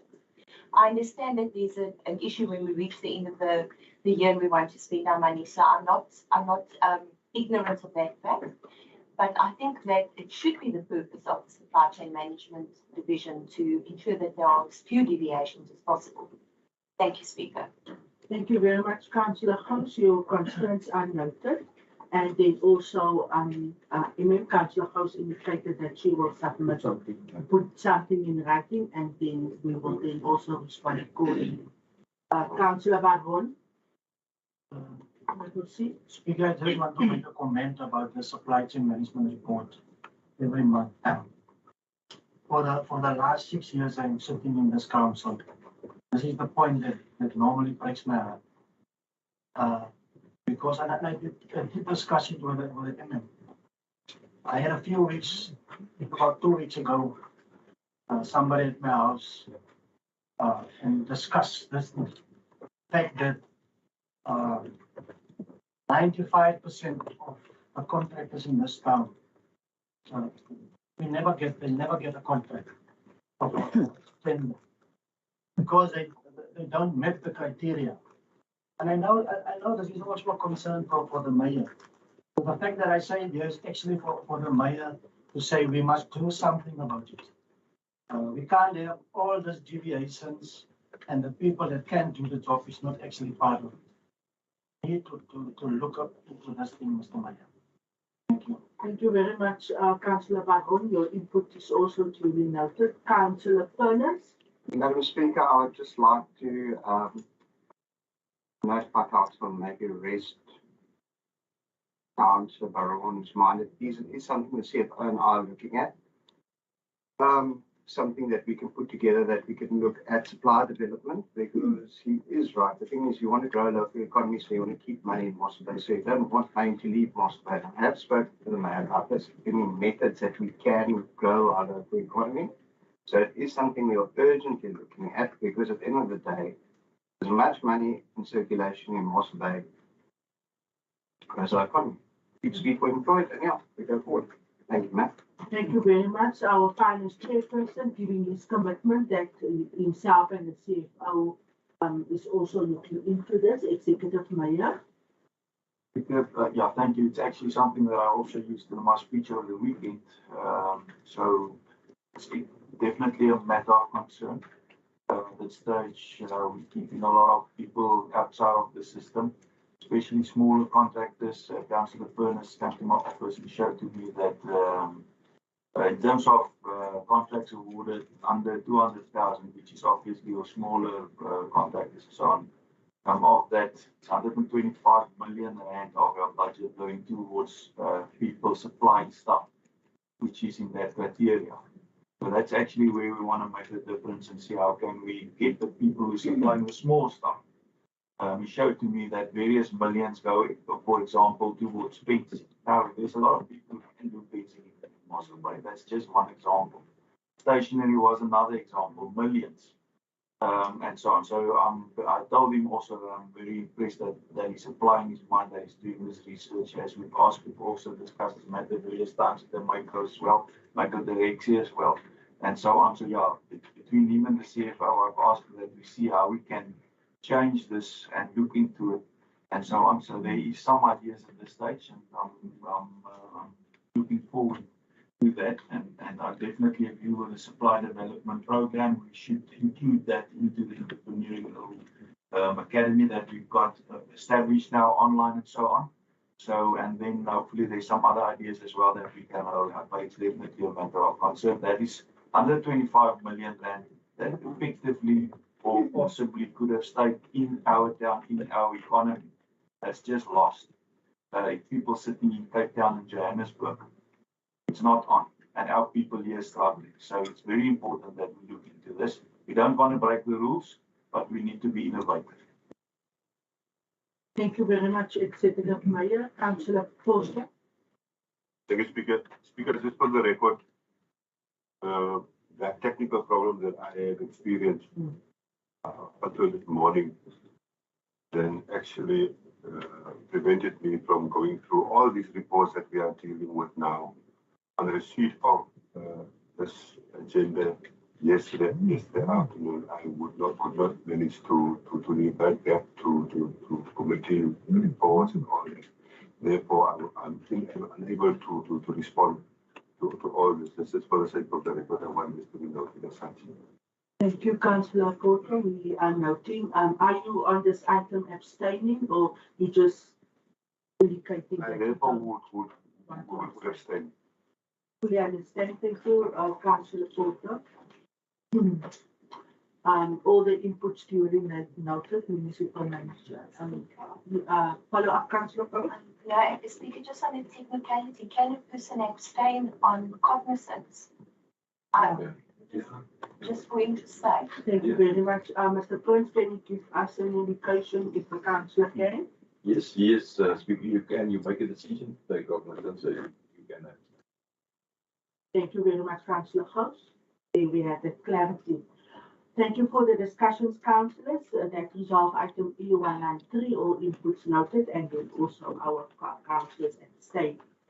Item E194, the quarterly report for expenditure section for the period ending the 30th of June 2022. This report serves before us now for cognizance. Can I have a proposal in this regard? Madam Speaker, I propose. Thank you, Finance Chairperson. Do we have a seconder? Thank you, Madam Speaker. I will second it. Thank you very much, Councillor Ilka, madam. Any questions of clarity? None. Thank you, Councillor. We are then at item E195, the monthly reports with regard to supply chain management for the period of June 2020. And we have our recommendation to take cognizance of this item. Can I have a proposal? Madam Speaker, I propose. Thank you very much, Finance Chairperson. And a seconder. Madam Speaker, I second it. Thank you very much, Councillor Parker. Are there any questions on this item? None. Thank you very much, councillors. We are then at item E196, our quarterly report for supply chain management as at the 30th of June 2022. For council to take cognizance. Can I have a proposal? Thank you, Speaker. I propose. Thank you very much, Councillor Mbubu. Do we have a seconder? Madam Speaker, you do. Thank you very much, Councillor Kananga. Any inputs, questions of clarity? Councillor Porter. Yeah, just for the record, again, for all the reports, we abstain. You will abstain. Thank you, administration. The items that we dealt with, Patriotic Alliance due to the issue raised, or they abstain. We are on item E197, the proposed alienation of a portion of Earth 7970 Mossel Bay, as well as a portion of Earth 6170 Mossel Bay, situated adjacent to Earth 8024 Mossel Bay, 16E Ovina Crescent, Tana Bay, Business Trust. Madam Speaker, I propose. Thank you. We have the ward councillor who is proposing. Thank you very much, Councillor LaRue. Do we have a second for Councillor LaRue? Madam Speaker, I'll second it. Thank you very much, Alderman Boyson. Do you have any questions of clarity on this item? None. Thank you. We started like Councillor Buddha. So we used to see the slide there so that you can see the portion of land is aligned. Now it's not there. I was looking this item. What is it? Can we just give an opportunity to Councillor Buddha to please pose his question? Thank you, colleagues. Okay.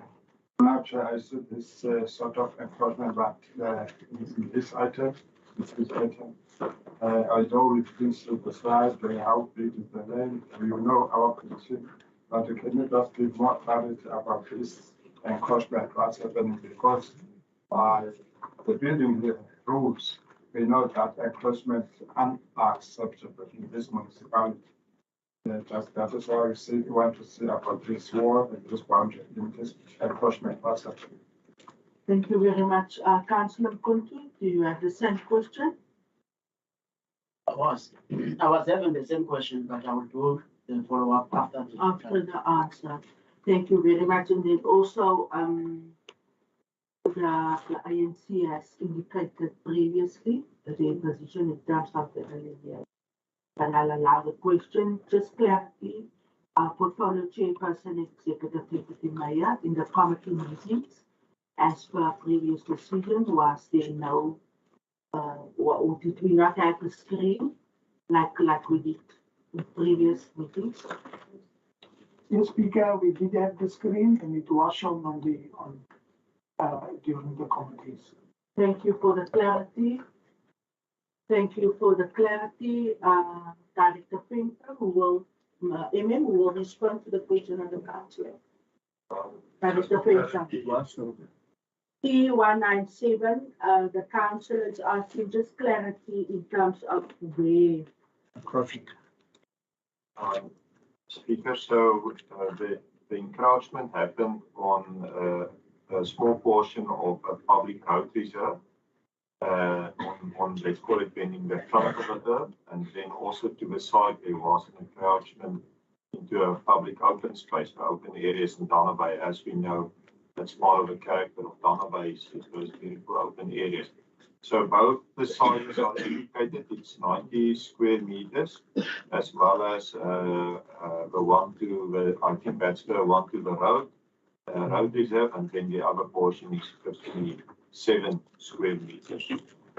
So there are structures on the site, and therefore the applicant approached the municipality in order to correct this. Thank you very much, Director Painter, for that clarity. Councillor Buddha is fully covered. Councillor Kuntu, you might proceed. Okay, thanks. I just need the explanation. I think is the purpose and the background. The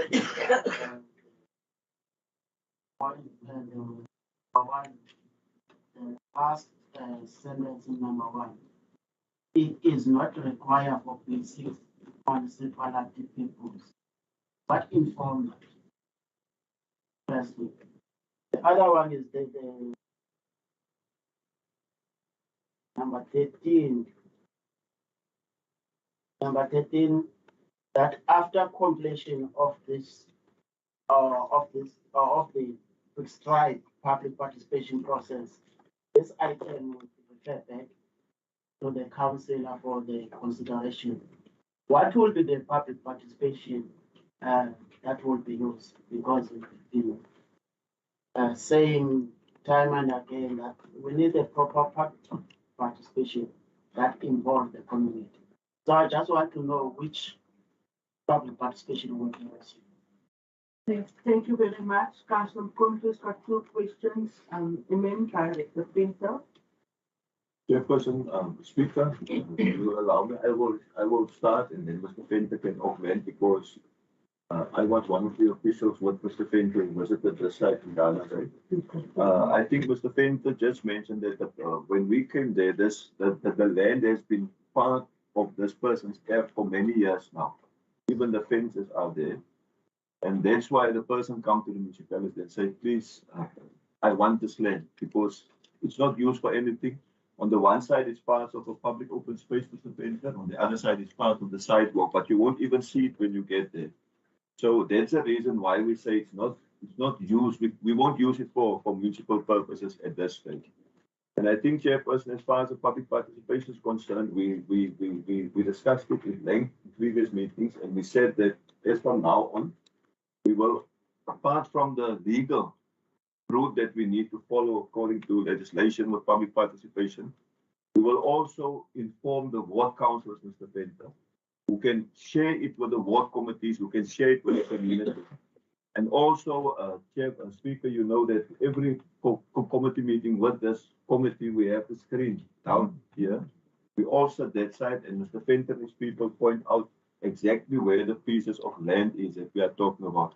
After request from Councillor Kontu to empower councillors more so that they can see where the lands are. I don't know if Mr. Venter wants to add to that, Speaker. Ma'am, thank you. You have correctly explained and provided clarity.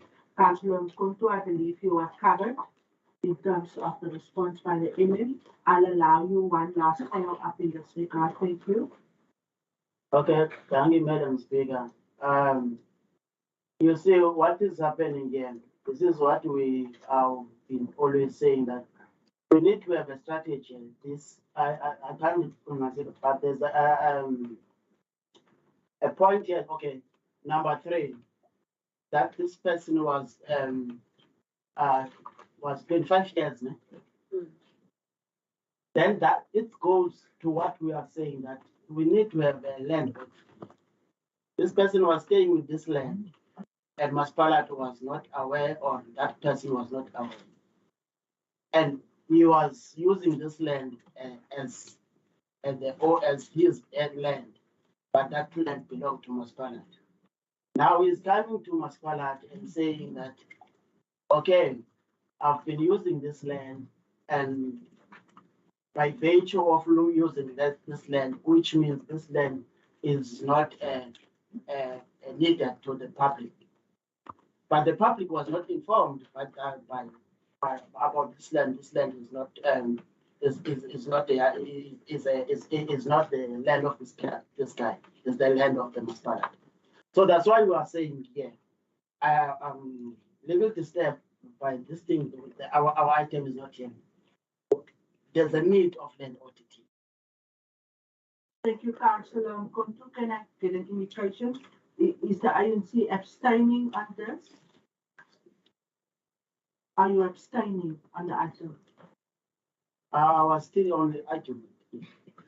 Oh, okay. My apologies. You need to conclude, please. You Okay, well you're over supposed to your say time. So mine here is saying that we're supposed to have, we are new council. We're supposed to know the lands of this Municipality. We're supposed to know even these officials. They're supposed to tell us this is the land of Municipality.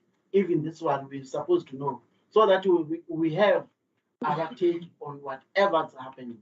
Now, if we don't have a strategy as a councillor, then we will be always have these things and will be always informed with something that is already done or with something that is known by that person we don't know. Then we must take a decision on that on those things. It's unfair. Thank you for your input. It is noted, and your request in terms of the land or the municipal manager. I believe you are noting that. Can I again just get clarity? Is the ANC abstaining, or are you covered with the answers provided? Does this item carry unanimously? Our position was always saying we abstain. I think we must say now we are against it, because we need to have an audit of all the land.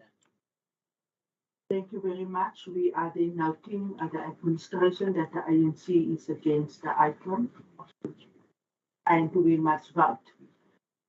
All those in favour of the proposal made by Councillor Leroux, can you please by the show of hands indicate?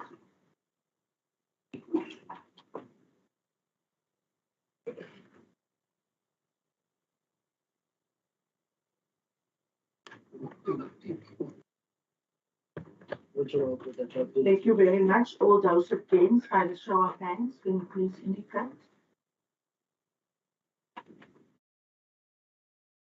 Thank you very much. Councillor House. Thank you, Speaker. If you will please allow me to just quickly explain the reason why we, as a ACDP, will abstain. Since I concur with the ANC councillor has said, too often items come to council where people have, and I understand in this instance it was 25 years ago.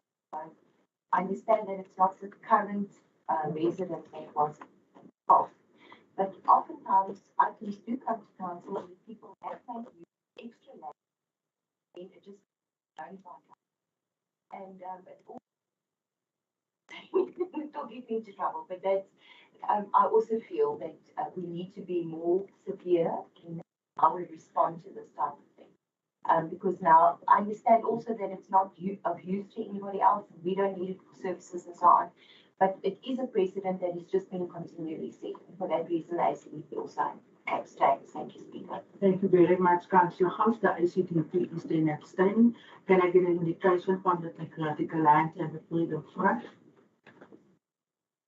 So you speak of Patriotic Alliance abstain. Freedom Front already vote. Yeah. You can't. Okay, good. Thank you very much. There was a majority vote. The item carries, and we noting those against and those abstaining. Thank you. We are on item P198. The application for the lease of a portion of a public open space of 1848 Acton Bos, situated at Camille Dwelling Street, Ilanga Technologies, Pty Ltd. We have our recommendation. Mr. Can I please have a proposal in this regard? Speaker, I'll propose. Thank you very much, Councillor Porter. Do we have a seconder? Yes, Madam Speaker, you do. Councillor van Dijk. Thank you very much, Councillor van Dijk. We then have a proposal and a seconder. Is there any questions of clarity or council proposal on this item? Yes, Councillor Kuntu. We are still saying the same thing that we said as ANC. Thank you. Because the reality here is the open space, and we will want to see the public participation. That's a proper public participation. We are here on behalf of the community. You cannot just take decision on the individual's issues. Thank you very much, Councillor Kuntu. Councillor Buddha. Councillor Buddha is asking for the ANC a 5-minute caucus. The caucus is granted. Council will reconvene in 5 minutes time. Thank you very much.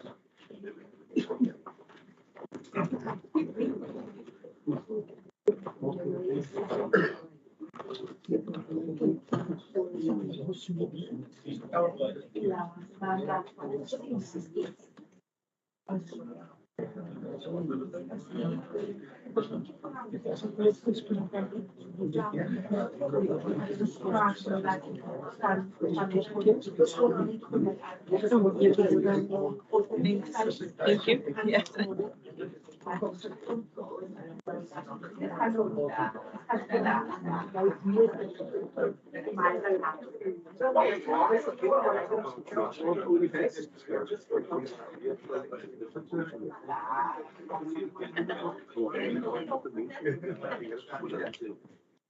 Alex.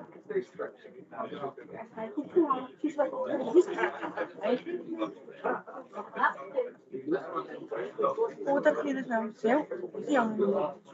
Ele mas mais como é por aqui. Eu vou para entrar para eu tô falando com você. É que não tinha nem tem uma minha highlight lá. Isso é minha highlight. Ah, mas bem.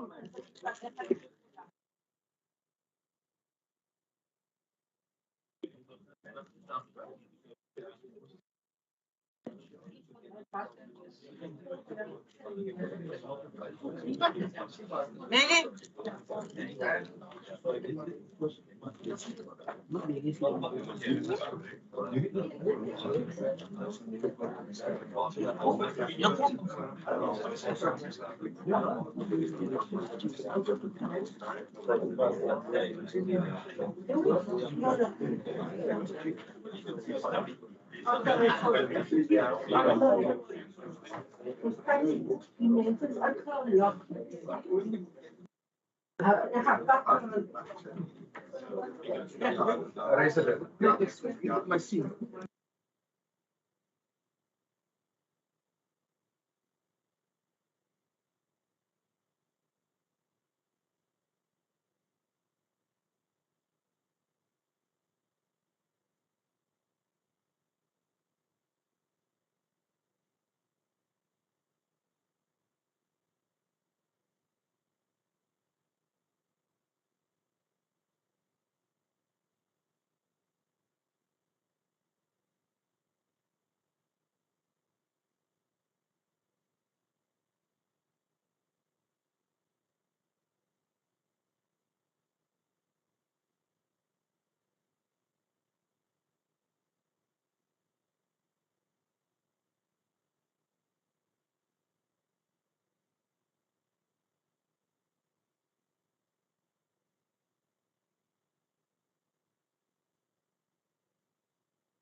Thank you very much, Councillor. We are then back.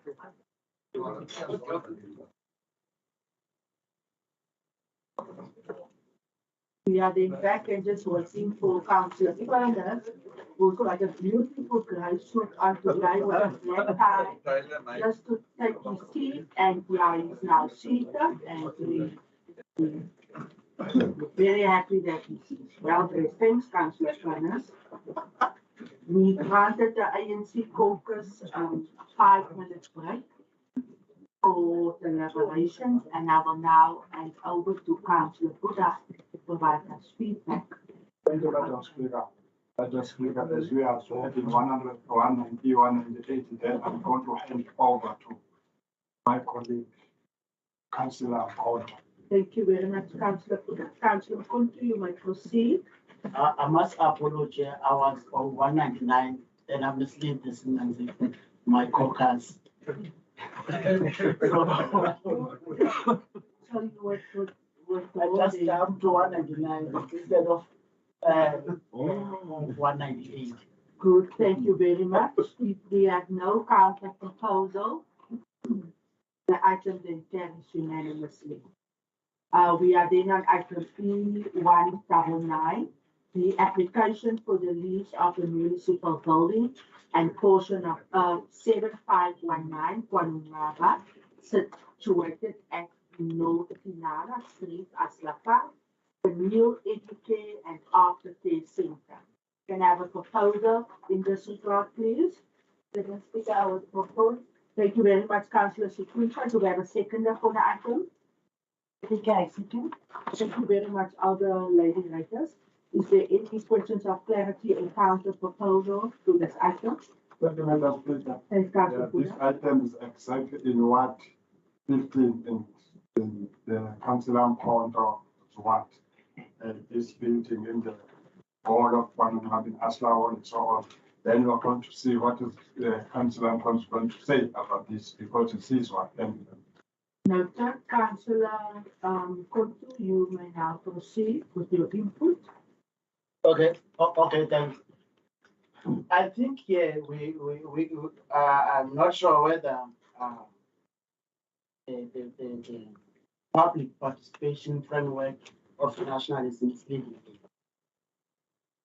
I've asked here on the committee to the director or the legal team is the public participation was followed, because I've seen on some of the points here that the public participation was followed, and if it was followed, what procedure what was happening? Did they call, they contacted to the what committee, what really happened when they said the public participation was followed? Then I was given that yes was followed, and it was not in details that what was followed really. Because my understanding of public participation is to involve the community. As I say, if we are saying here in this council, we've been always informed by the individuals in the word thinking, they will not form the word thinking. Then as a council, will take their own decisions, and those decisions they will be challenged. I'm saying here, there was a Nasiga, we cried that we must have a public participation. I was what committee before. And what committees we've been raising these things in the previous council. That there's a view of the community, there's a view of the individuals. And these individuals protected by the council or the municipality officials in regarding what the community needs and regarding what the individual needs. So I'm saying here in this council, if this council will be always like that, there's no strategy of addressing these issues, then there will be a room of corruption can be used in the officials. Because we cannot have individuals run the community when the community have their say. Because here I've asked if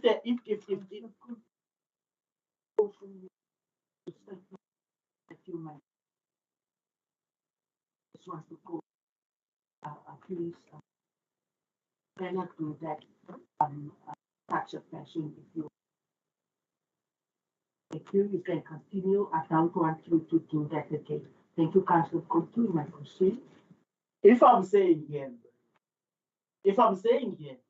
there's no direction of this council in addressing these issues, and we allow the individuals to go to officials, and the officials will inform this council to discuss those items without consulting the whole community in a proper way. What would be that? Thank you, Councillor Konto, for your input. I just want to know, you have raised a question of clarity with reference to what public participation process was followed. Municipal Manager, you're going to respond, thanks. Speaker, thank you so much. I think I understand Councillor Konto's frustration because we've been speaking on this matter for a long time now, Speaker. And I think after you raised his concern, we decided that what we're going to do further on, apart from what we do legally, because public participation is prescribed by the Systems Act, Speaker. That's good. And that is what we do. If we read there on page 2539, the officials wrote there that the public participation as prescribed in the relevant legislation was duly followed and no objections were received. And since Councillor Konto mentioned this the first time, we decided, Speaker, that we, from now on, the ward councillor has got a role to play according to legislation. The ward councillor is the chairperson of the ward committee. This municipality don't have officials to go to halls for every piece of land that's gonna rent out all for free. That's why we decided from now on we're gonna involve the ward councillor so that when something like this happens, Speaker, the ward councillor can call the ward committee together and inform them. Mr. Penter then will give them all the plans that they need, and the ward committee members can take this thing into the community and bring the information from the community back to the ward councillor so that the ward councillor can make comments as far as public participation is concerned.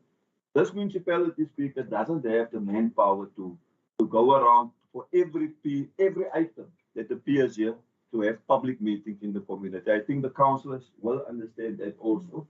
And from our side, we do our best, Speaker. We don't even think about corrupt officials. We trust our officials. But I understand what the councillors say because in the community things are different. But the ward councillors, I really, as the accounting officer, Speaker, the ward councillors have got a huge role to play. We simply don't have the officials. We're doing nothing illegal here. We are complying with the relevant legislation. In order to go further, we involve the ward councillors who can then involve the ward committees and even the community. And our officials, well, if we are asked from now and then, and it happened already, Mr. Penter then go to many meetings after hours that the councils are not even aware of when they are asked to assist people. So that's the input I want to make. And I don't know whether we can do anything else apart from that, Speaker. It will be very difficult for this municipality to have a meeting and a hall for every piece of land that it wants to rent out to people. Thank you, Municipal Manager. Correctly, so the ward councillors does have a role to play. Just want to again caution that we do not wish to, at the end of the day, in these processes, have to deal with feedback and complaints saying that councillors interfere in the administration. And I want to caution against that. There's processes and there's processes. And I want to be very clear on that, thank you very much. Councillor Buddha, I'll see you later. You may proceed, Councillor De Bula. And then Councillor Porter in that fashion. Thank you. Thank you, Madam Speaker. Madam Speaker, I take you to the recommendation number 4. Just here you say that the approval is granted to the applicant to erect a mobile houseboat or a windy house jungle gym and fence on the premises as well as to establish a vegetation at its own cost. That's my question is that a temporary structure plan? The leasing agreement. Yeah, okay. Then you're going and then the leasing agreement, I see the number 1 here. But I want just to be clear so that we can see there is no solid structure which is built by the bricks there. Let me just thank you for your question. So, Councillor Buddha, you're asking if it is like a mobile, like a windy structure that can be removed and no brick structure that was erected. Councillor, my apologies. I'll give to you now. Director Venter, will we take all the questions and then have a response? Okay, good. So Councillor Buddha's question in terms of what type of structure is there. Councillor Buddha and then Councillor Porter. Councillor Porter, can I just have the red line for? Thank you very much, Councillor Porter. Councillor Buddha. Thank you very much, Madam Speaker. I'm not following the ML was attached, so I can't go attach again another. But I want to go straight about the communication about the official broadcast. It's a very serious issue when you do not communicate council. You always create a problem in the world. Because all things in the world is terms of council. There's a council that is council. If you might give an example, I was seeing the container that the leg of the business squad. I was agree, even the council was agree. But that time the container was going there, not informed me. I was sitting there. And then it's not allowed to go that company to ask a question there. Why is here? Why you put a container there? Because I know the code of conduct. This is a very, and a lot of people was questioning me about that container. Don't have the answer because I don't know. You see, it's very important to communicate the what council and then what council communicate for even the what committees. And I have a group of the what committees I was creating municipality. Then if you compare even the people who was working the technical, the public participation in the technical depth, then I inform that group, all the what committees, I was getting information. So I want to suggest that one more again for this to go to the ward in town, inform the ward council. You saw what happened in the Kwananga right now for 2 days. Thank you, Councillor Kuntu. Very, very valid point, municipal manager, in terms of the communication and then, I don't see the IDP manager here, but Carlin is noting that something I will again have to take to also the ward forum in terms of communication, because this thing is coming up now throughout the council meeting. Councillor Porter. Thank you, Speaker. Speaker, I just want to highlight, for the purpose of my input, the response from MF indicating that this matter in terms of public participation has been dealt with at length in previous council meetings. It is true. My concern is just that a ward councillor would sit in a council meeting like this, dealing with such a matter, and there's a concern and a question in terms of what was the process in terms of public participation. Going back to the MM, where the MM indicates that previously we said that ward councillors must be involved. It means that there's a slack or no motion bringing councillors into the process. Mine is just for council to consider. And I would want to agree with them saying councillor, ward committees, and then to the general public or the community, because that's how it's supposed to be. But we don't want to get windowless in these processes. Mine is to say council must perhaps consider that when we have your ward council meeting, I'm now referring to your ward committee reports, right? That Councillor Nikki and the team perhaps must look at that particular ward committee meetings reports, so that when we draft our agenda and there's a particular item in that specific ward relating to public participation, that report in terms of what is this public participation process that has been executed reflect in that report, so that we don't have a situation where we don't know whether the process has been implemented, finalized, or whatsoever the case may be. Thank you very much. Thank you for your input, Councillor Porter, Director Finter. Councillor Buddha asked a question in terms of point 4, and he wanted clarity as to what is the agreement currently in place. Do we have a lease agreement? And is the current structure that we have there, is it a brick structure or a windy house or a mobile as such? If you perhaps can just share that. Thanks, Director Finter. I can't comment on the current lease agreement and what's in that. My side, but regarding the structure, there is an existing brick and mortar structure on the premises that the school is using. So what that recommendation says for is that in addition to that, they may then erect a windy type of house. Thank you very much, Director Finter. I am aware that there is also a windy structure. And I think it's 2 years, Executive Mayor. Speaker, thank you. Just in terms of the public participation processes and so on, we as councillors, we also have our own, we also have a responsibility in terms of notification. Any item that goes for public inputs or public participation, all items first come to council, then it goes out to the community. So we know about it first. So our job as the councillor is to take that information that we get out of these pieces or information, and then for our council agenda, let's put it that way, to take that stuff that's relevant to our wards, especially the wards councillors.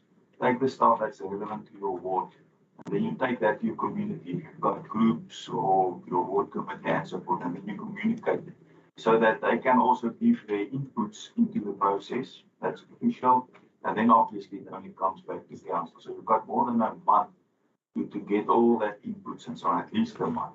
So we must also be vigilant. Each and every council or decision we take, in the items, a lot of these items it's first time in front of council, and then only it goes out. So that's what we're getting paid for to do. That's part of our job. That's part of being a councillor. So we must just keep that in mind. Thank you, Executive Mayor, and just also a bit more clarity, we would then have our committee meetings where this items goes to, which already prepare council accordingly, correctly as the Mayor is saying. We are getting a salary to also play our part. So already then a councillor, a ward councillor and all councillors are informed and up to date reference to items in particular specific wards. Can I ask that, thank you, Director Finter, for the clarity, Councillor Buddha. The response then is that there is 2 mobile structures, and there's also a current brick building at the facility where this organization is then operating. That's the ask. Can I just add? I'm going to give you an opportunity now, Councillor Nkonto, for your conclusion on this, please. Thank you, Madam Chair. Madam Chair, since it's been listened to understand in the when the house, etc. But this is a break. Are we going to demolish when it comes to the end of this? If now the break is that was my concern. Into the new building, the inside in the Asla inside. Now are we going to demolish when it comes to the end of the court of this? Thank you for your question. Thank you, Councillor Nkonto. Councillor Nkonto, for your last follow-up. Thank you. Okay. One of the things that will be just easy to say the councillor must go to the public and talk with the public. But the reality here, you need to also to use the facilities of this municipality. And the policy here is saying that we must give and fall in a year. And that is for reporting back to the community. The engagement is not counted there. So how can I call my meeting if I can not use the word? I've been using my money to use that word. To just to book that word, I was using my money to have this type of engagement. And there was there was engagement and there was the input of the community. That's why I'm saying that which this public participation they are talking about, why they are not counting the the special development work is not a part of public participation for the people, the people that they have the input in regarding this. And I know that what committees they know something to this Municipality. So this is the thing that are not appearing on these recommendations. Thank you very much, Councillor Kuntu. Emin, the Director Painter. Just on the whole speaker, council's facility can never be withheld from a council where they want to give feedback or get input from a ward committee in this regard. They must just do it on the right way, put it on the right way. We've got a public participation department that will go with it. Speaker, you are responsible for ward committees. There's no way that we will not allow a ward council to consult with this ward regarding council items, people. There's no way. Just do it the proper way. We will definitely assist you in getting it right. Thank you very much, Emin. Then my office will attend to that, Arlen, so that we can take that to the ward forum and just have the clarity in terms of the quarterly meetings that the ward councillor should do, which is prescribed, and then an additional request when a councillor needs a municipal facility.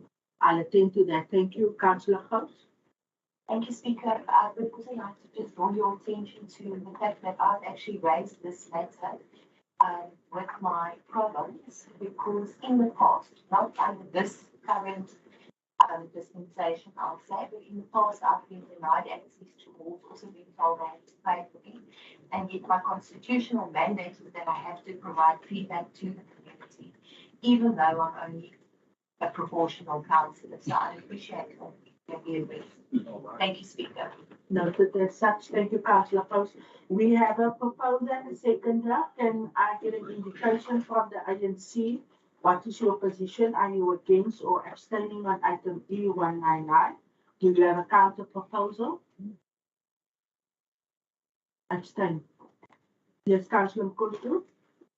I made it clear that there's input from the community in regarding with this thing. I would say as an agency, I didn't call council as a ward council, I will go with the input of the community.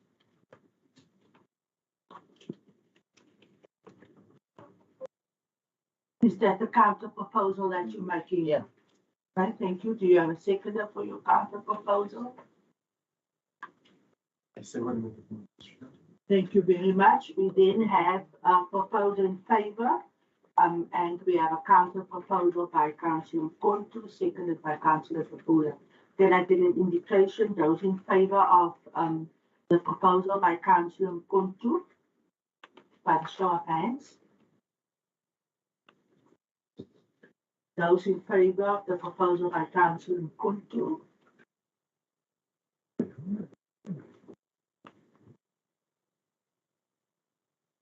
Thank you very much. Those in favor of the proposal by Councillor Setunsa, by the show of hands.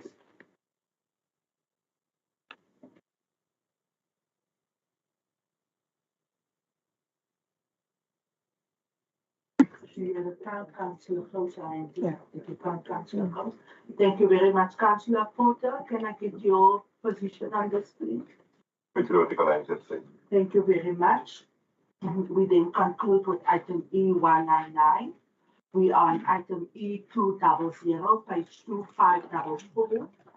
The proposed elimination of a portion of the road reserve of 4 situated adjacent to 271, number 77 Miller Street, Technique, Mr. Aituri. We have our recommendations listed from point 1 to 40. Can I please have a proposal in this regard?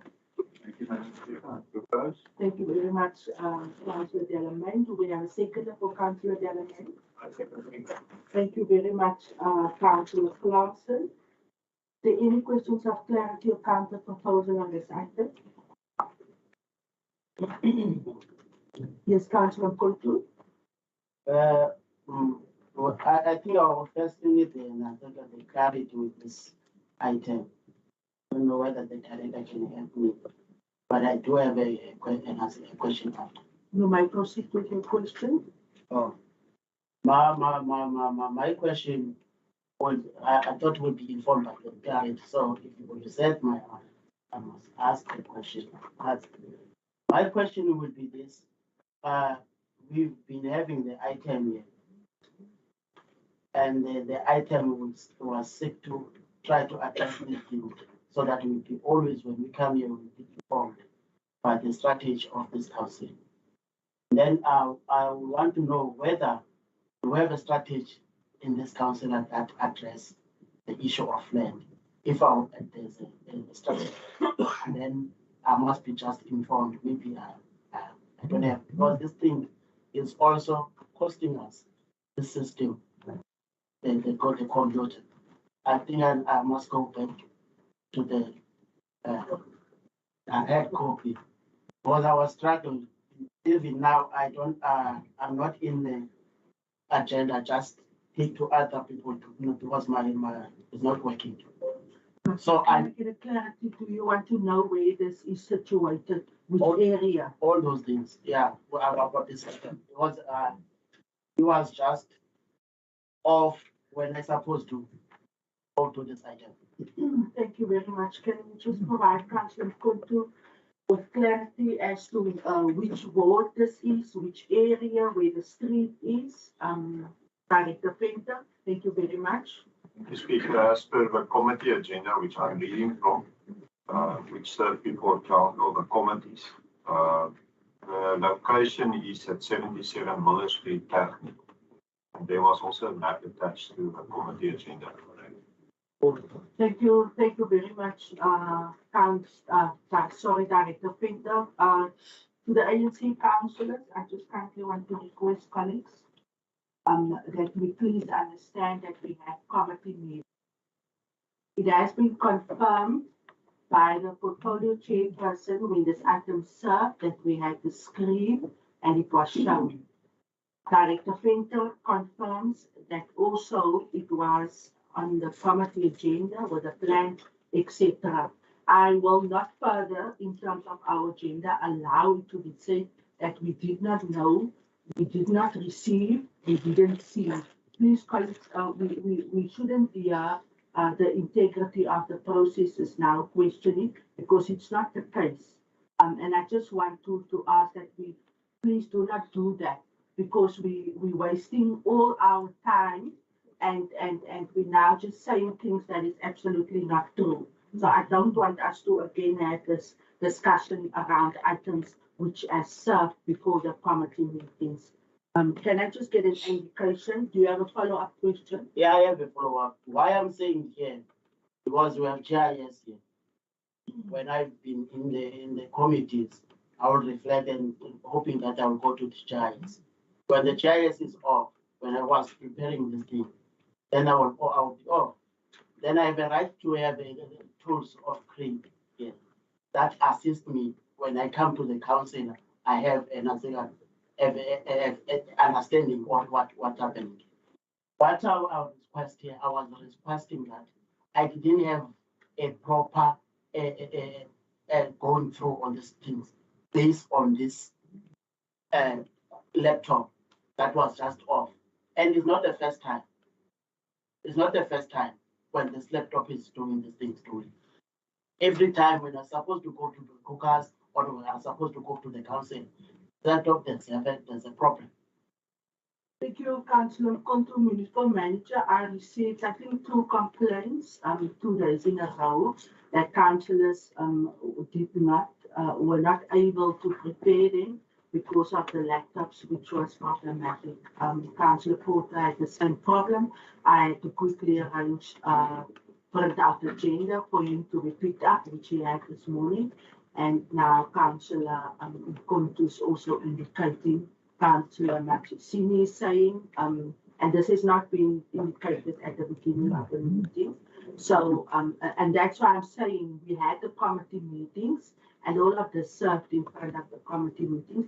But then I need to apologize in the councillors do not have their laptops and they couldn't prepare, they not fully understand. It's just that I need to show us of the processes that was followed. So I understand what you're raising, Councillor Kuntu, and I just would like to ask that we see to it. I did write to the office of Mr. Fraser yesterday, following the complaints that councillors have. Can I get an indication of what the position of the ANC is on this item? We have a proposer and a seconder. The question Councillor Kuntu asked was clarified by Director Venter. Do you have a counter proposal on item E211? Do you have a counter proposal on item E211? No further inputs? Item E200. Sorry, my apologies. You already had an opportunity to speak, Councillor Kuntu. You must conclude on this item now, please. Thank you. No, I won't speak. I would just say the position of the ANC will always be the same in regarding the allegations. It was the item that was not given a chance to discuss on with regard. Thank you very much. Can I get a clarity from the ANC? If you're indicating that your position will always be the same, while we're having then the follow-up questions and the discussions and the 3 questions being posed, when you're indicating to council that your position will always be the same, can we then just have an indication what the position is very clear? Thank you, Madam Chair. Thank you, Councillor. When we look, we read the agenda. Yeah, I understand what my colleague is saying. We look the item per merit. You can't say all the allegations are based, even if you are saying that you are opening a passage to the resident, they must go to the beach. We say we are based there. We look the item on merit. So when we say no, it's just selling of them, then we take a question from that. It's different. Each and every item is different. Not all are contrasted as long as the allegations are on without looking at the item. Yeah, that's very clear, but then Councillor Kuntu mustn't mislead council in saying that your position will always be that of abstaining. Because what you're indicating to council is a different thing, which makes absolutely sense. It's about the item serving in front of us, and you're saying we look at the merit. But when Councillor Kuntu is saying another thing, then I fail to understand how we're going to deal with this when we have deliberations, Councillor Buddha. And that is my concern here. Therefore, in this item, okay. Councillor Buddha, you can proceed. Put on your lap, please. Can Councillor Buddha please have his lap? Thank you, Councillor Baron. Yes, Councillor Buddha. Therefore, in this item, we abstain, as usual. Thank you very much. The ANC is abstaining. Councillor Baron. Okay, now, Chairperson, Speaker, I just want us to have order when it comes to final decision in council. The chief work make the final decision. So I want Councillor Kuntu to give your chief work a chance to make the decision on behalf of the ANC. Otherwise, we're all confused. Thank you. Thank you very much. To the council, what can I ask that this please be addressed in terms of discipline of the council procedures, please? Madam Speaker, I will take up with the ANC chair after the conclusion of this meeting. Thank you very much, Council Work. We are then on item E200 with the ANC indicating that they are abstaining. We have a proposal and a second. Is there any other inputs? Yes, Councillor Porter, you may proceed. Chairperson, duly noted the comment made that we had our committee meetings and screened and all the information was there. Mine is just based on my experience and I've already. They are, however, on receipt of the minutes, information on the system like the GIS that one would want to search into and analyze before making a decision. On that note, the Patriotic Alliance is not satisfied in terms of information that we have, based on what I've said earlier. They want to reiterate that. Therefore, we will abstain. Thank you very much. Thank you very much, Patriotic Alliance, for declaring your position. It is noted as such. We are then on item E2. Sorry, Madam Speaker. I concluded for the item, Council. No, I'm not on the item. I just want to correct something that I've been accused here. Yes, if I didn't respect the direction of the chief. Yes, Council, for 30 seconds, please. Yeah, it's incorrect that I disrespect the chief. The chief talk and give the position. I didn't say anything. Then there, the councillor, Councillor Baron is saying that I must respect the answer of the council. I don't know where it's coming from. Thank you very much, Councillor Kuntu. We are on item E201, the proposed elimination of Earth 14095, Mossel Bay, situated at Harrison Street, Heidelberg, Mossel Bay, by the means of a tender process. We have our recommendations on this item listed from point 1 to 13. Do we have a proposal in this regard? Madam Speaker, I propose. Thank you very much. From the Ward Councillor there, do we have a seconder? Yes, Madam Speaker, I will second. Thank you very much, Executive Deputy Mayor. Is there any questions of clarity or counter proposal? Yes, Councillor Buda, you may proceed. The ANC is indicating that they are abstaining. Is there any other input or questions of clarity? And thank you very much. It is noted as such that the ANC abstains on item 201. We are then on item E202, page 2554, the elimination of 23278, a portion of Earth 13156 situated adjacent to Earth 2402 Tulip Street in Mossel Bay by HR and A8 Abrams. We have our recommendations listed from point 1 to 16. Can I have a proposal in this regard? Thank you, Madam Speaker. I will propose. Thank you very much, Councillor Mayor. Do we have a seconder for Councillor Mayor? Second. Thank you very much, Councillor Mayor. Is there any questions of clarity or counter proposal on this item? Thank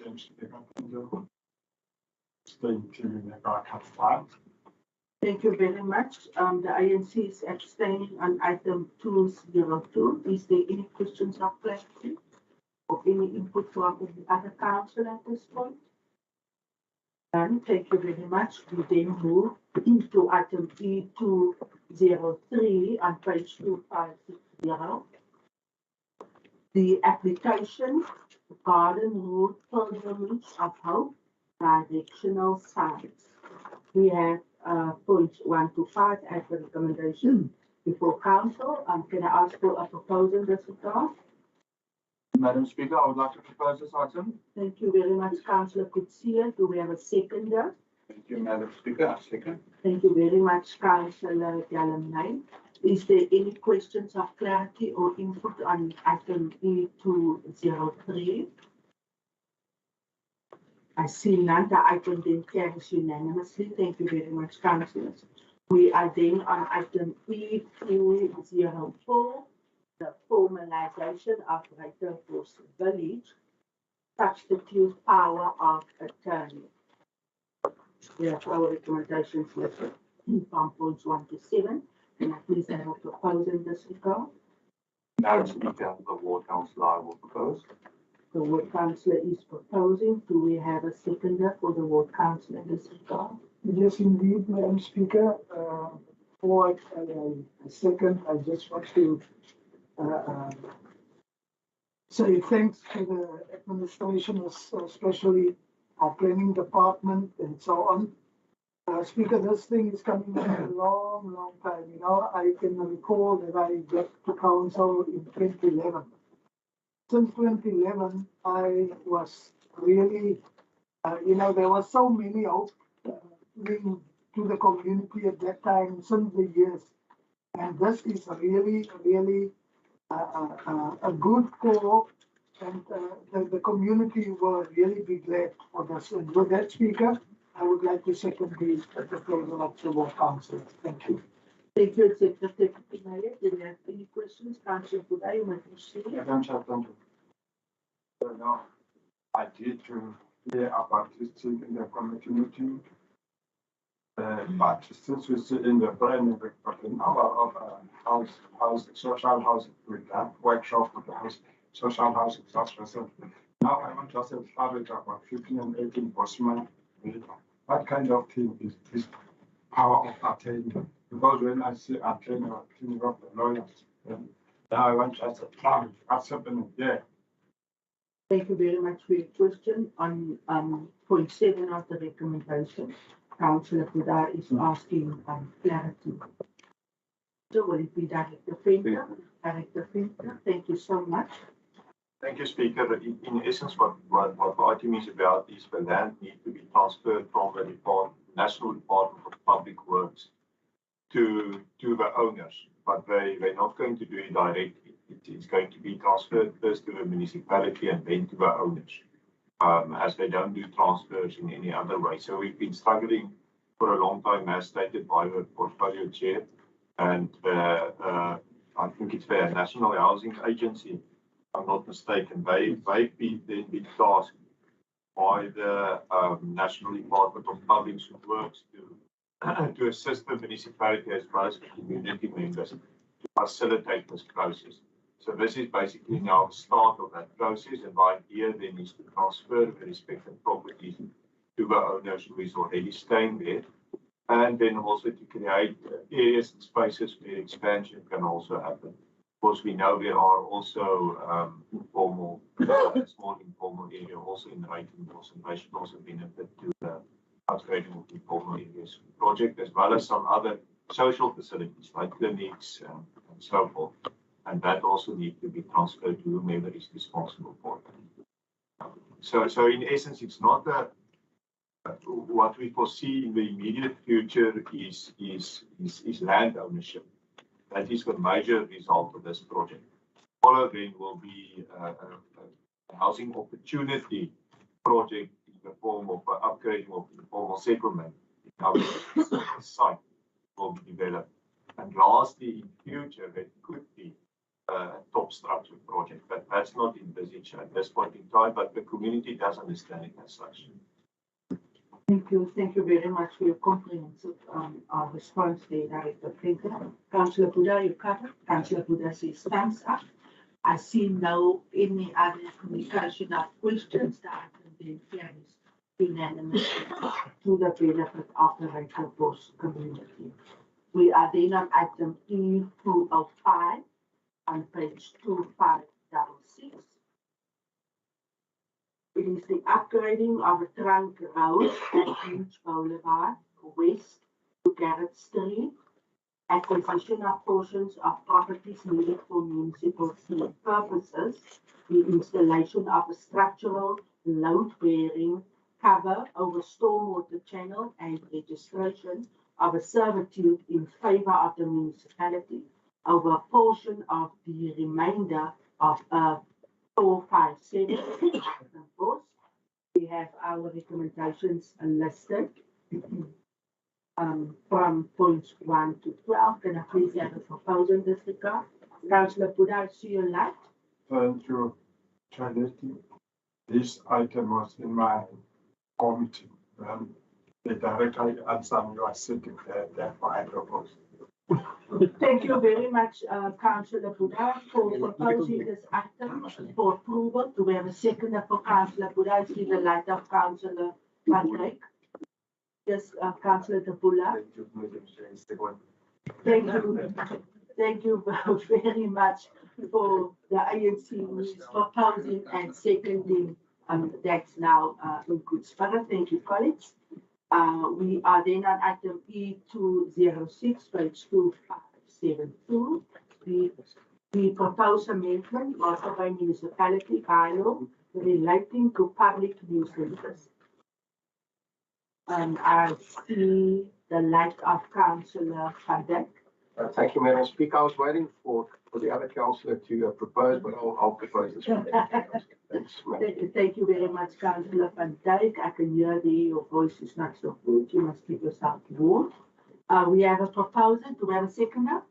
Madam Speaker, second. Thank you very much, Councillor LaRue. We then have a seconder to this item. Is there any questions of clarity by any councillor? Yes, Councillor Matusini and then Councillor House in that order. May proceed, Councillor. Okay, Madam Speaker, I want to know when these people they give those what they will be done for them to be given. What thing are you talking about? What thing? I don't know what they call it. Or the ranks. Oh, The wrong item. The next item. Councillor Is the next item. Yeah. Next item. But I'm happy to see that you were waiting. Thank you so much.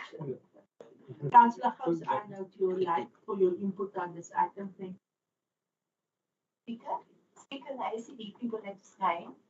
Simply because if I'm looking at the proposed amendment, section 18, point 1, regarding observing all statutory requirements relating to liability, privacy, and any other laws enforceable by any other authorities. My apologies, that is not the one. I'm looking for this section. I should have made a note of it. I apologize for that. But regarding the right to privacy on public spaces like beaches and so on, there is no such right enshrined in the Constitution. And I object to the fact that we want to enforce behavior on citizens regarding, I don't object to the fact that we put in place rules that will prevent the intrusion of privacy in private spaces.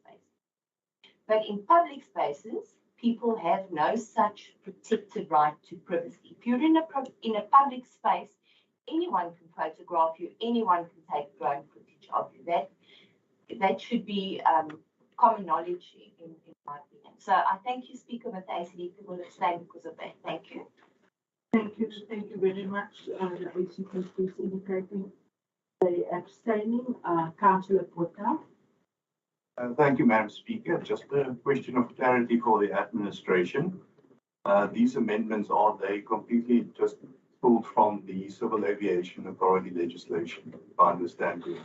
Just get confirmation. Thank you. Thank you for your question. Can we have a confirmation, Mr. Prince?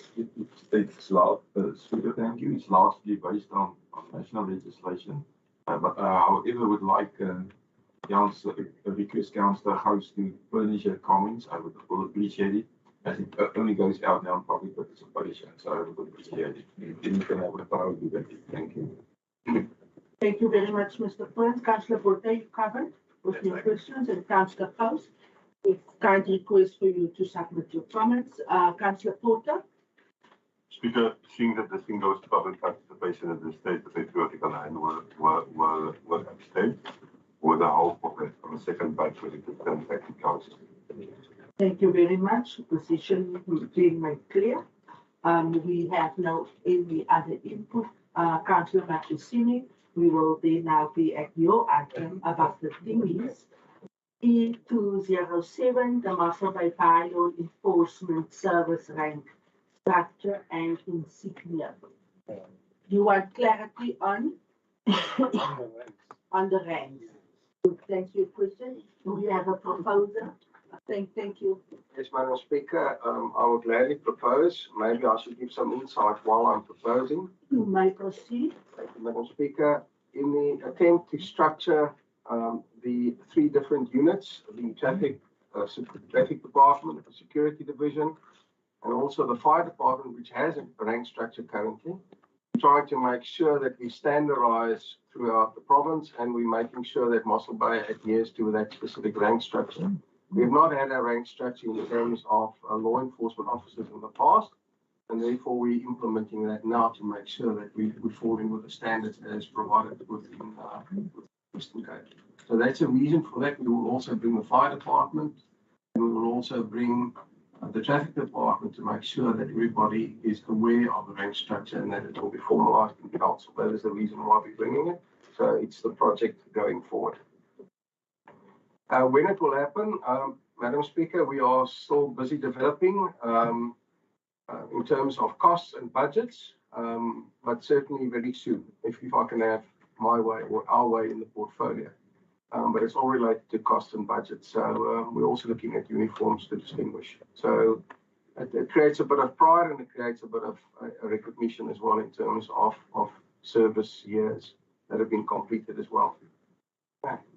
Thank you very much for the insight by the portfolio chairperson, and he is proposing. Do we have a seconder for the proposal? Madam Speaker, I would like to second the motion. Thank you very much for seconding the item, Councillor Kutsia. Councillor Machisini, you covered with the explanation by the chairperson. Councillor Porter? Yes. Yes, ma'am, I'm covered. Thank you very much, Councillor Porter. You may proceed. Thank you, Speaker. My mind is on the ranks and input from councillors. I think we partially touched on because that is my. If we are saying that for law enforcement there hasn't been ranks, now we want to implement fitness in terms of these ranks. It therefore implies that with ranks comes rates. If that is the case, and obviously we're going to have to deal with qualification and experience and so on and so forth.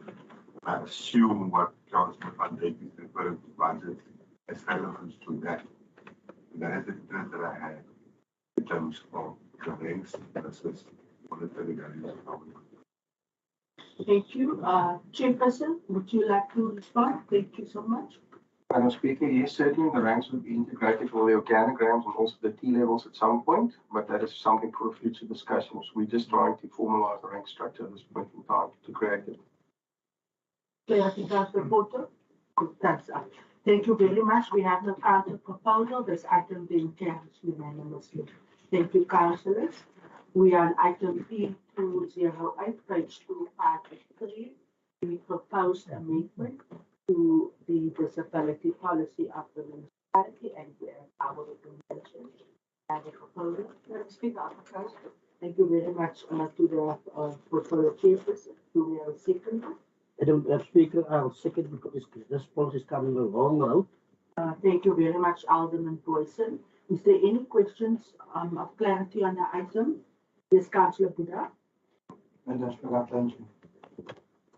Due to the fact that you see this amendment, you find that the unions demand and some were not involved.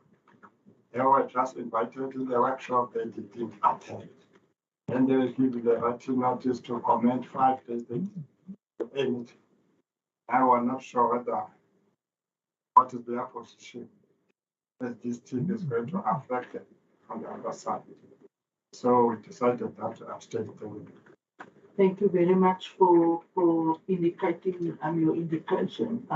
Perhaps the acting director can comment in terms of what was raised by Councillor Buddha.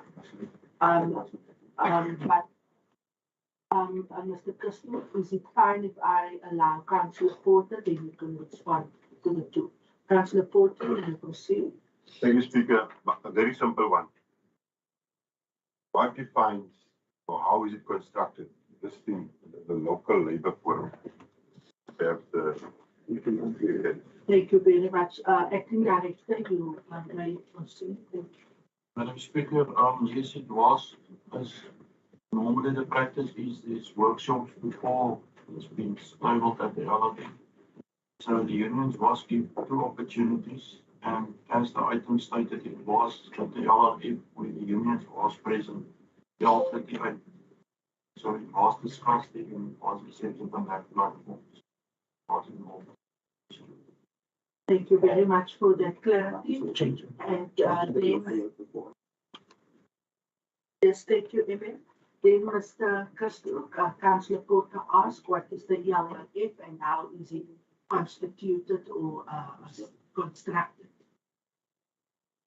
Madam Speaker, the LRF is the third level of bargaining. I can just give, there's a national level of bargaining, then there's a provincial level of bargaining. The LRF is a local level, so it's a third level of bargaining. That is constituted by 10 from a market ensemble and then 10 from the employer. So that's a forum where both parties or 20 people is sitting there and have 37 hours of negotiating and accepting on that level. Thank you very much for your clarity. Councillor Porter, do you have a follow-up, which I allow? Thank you, Speaker. Is it 10 from the market and South and some, meaning the unions? 5. And then the employer 10. Thank you very much, Ampar. Thank you very much. There is no counter proposal, but the ANC is indicating to abstain. Abstain. Thank you very much. We note as such that the ANC is abstaining. We are then on item E209 on page 254. The Joint Operations Center, ETC, replacement of Director C.D. Furen. Madam Speaker, I would like to propose this item. Thank you for proposing. Councillor Kutsia, do we have a second for Councillor Kutsia? Madam Speaker, I will second it. Thank you very much, Councillor Kutsia. Is there any questions?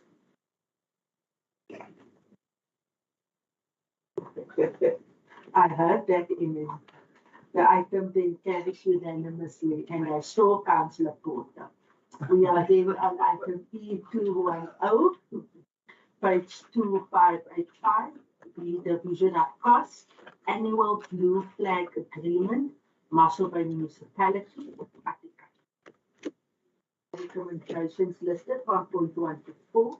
May I please have a proposal? Yes, you do, Madam Speaker. Councillor van Dijk. Thank you very much, Councillor van Dijk. Do we have a second for Councillor van Dijk on this item? Speaker, I will second. Thank you very much, Councillor Parker.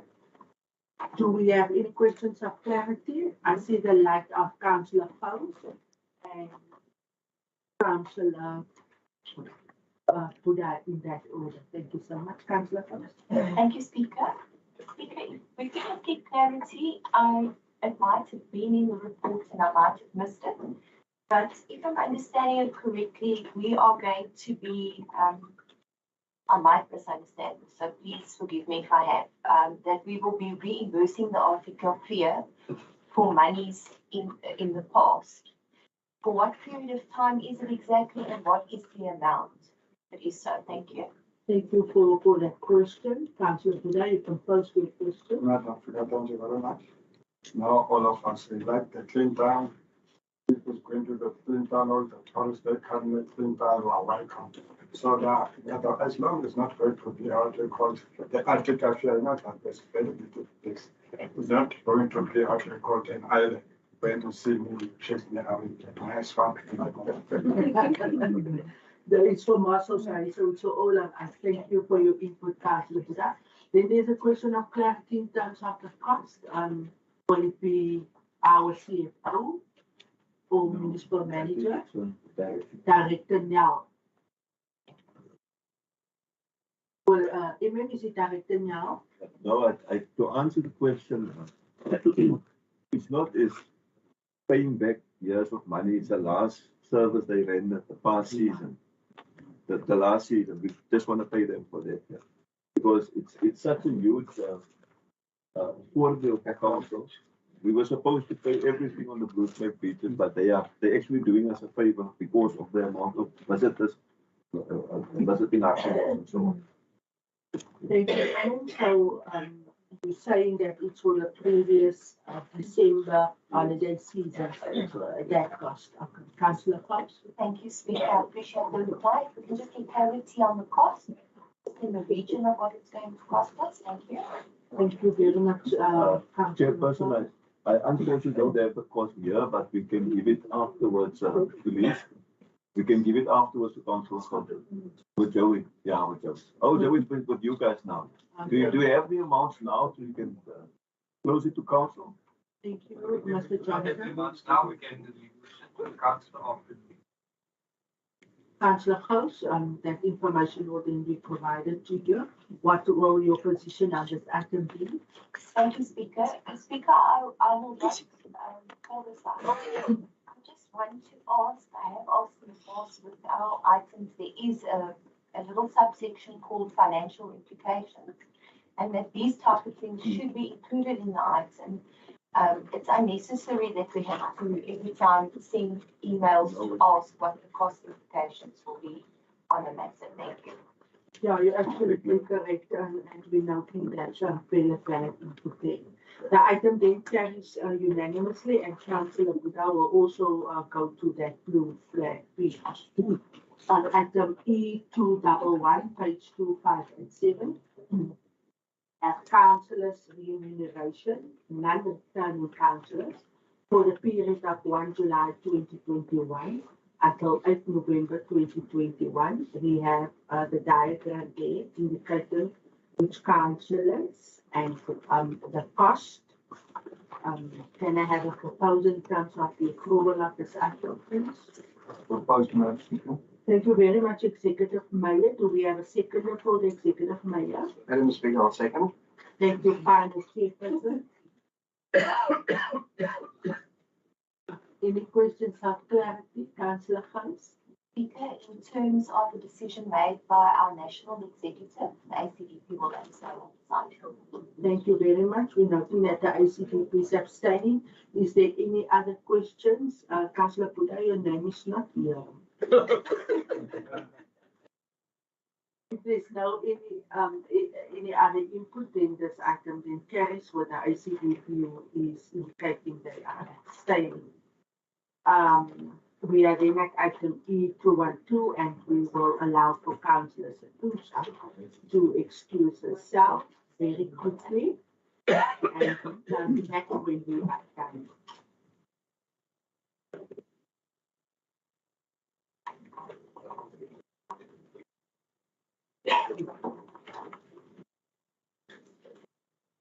Thank you very much. We then have item E212 in terms of the Richard Code of Conduct, Councillor Satusha, and all the relevant documentation is attached.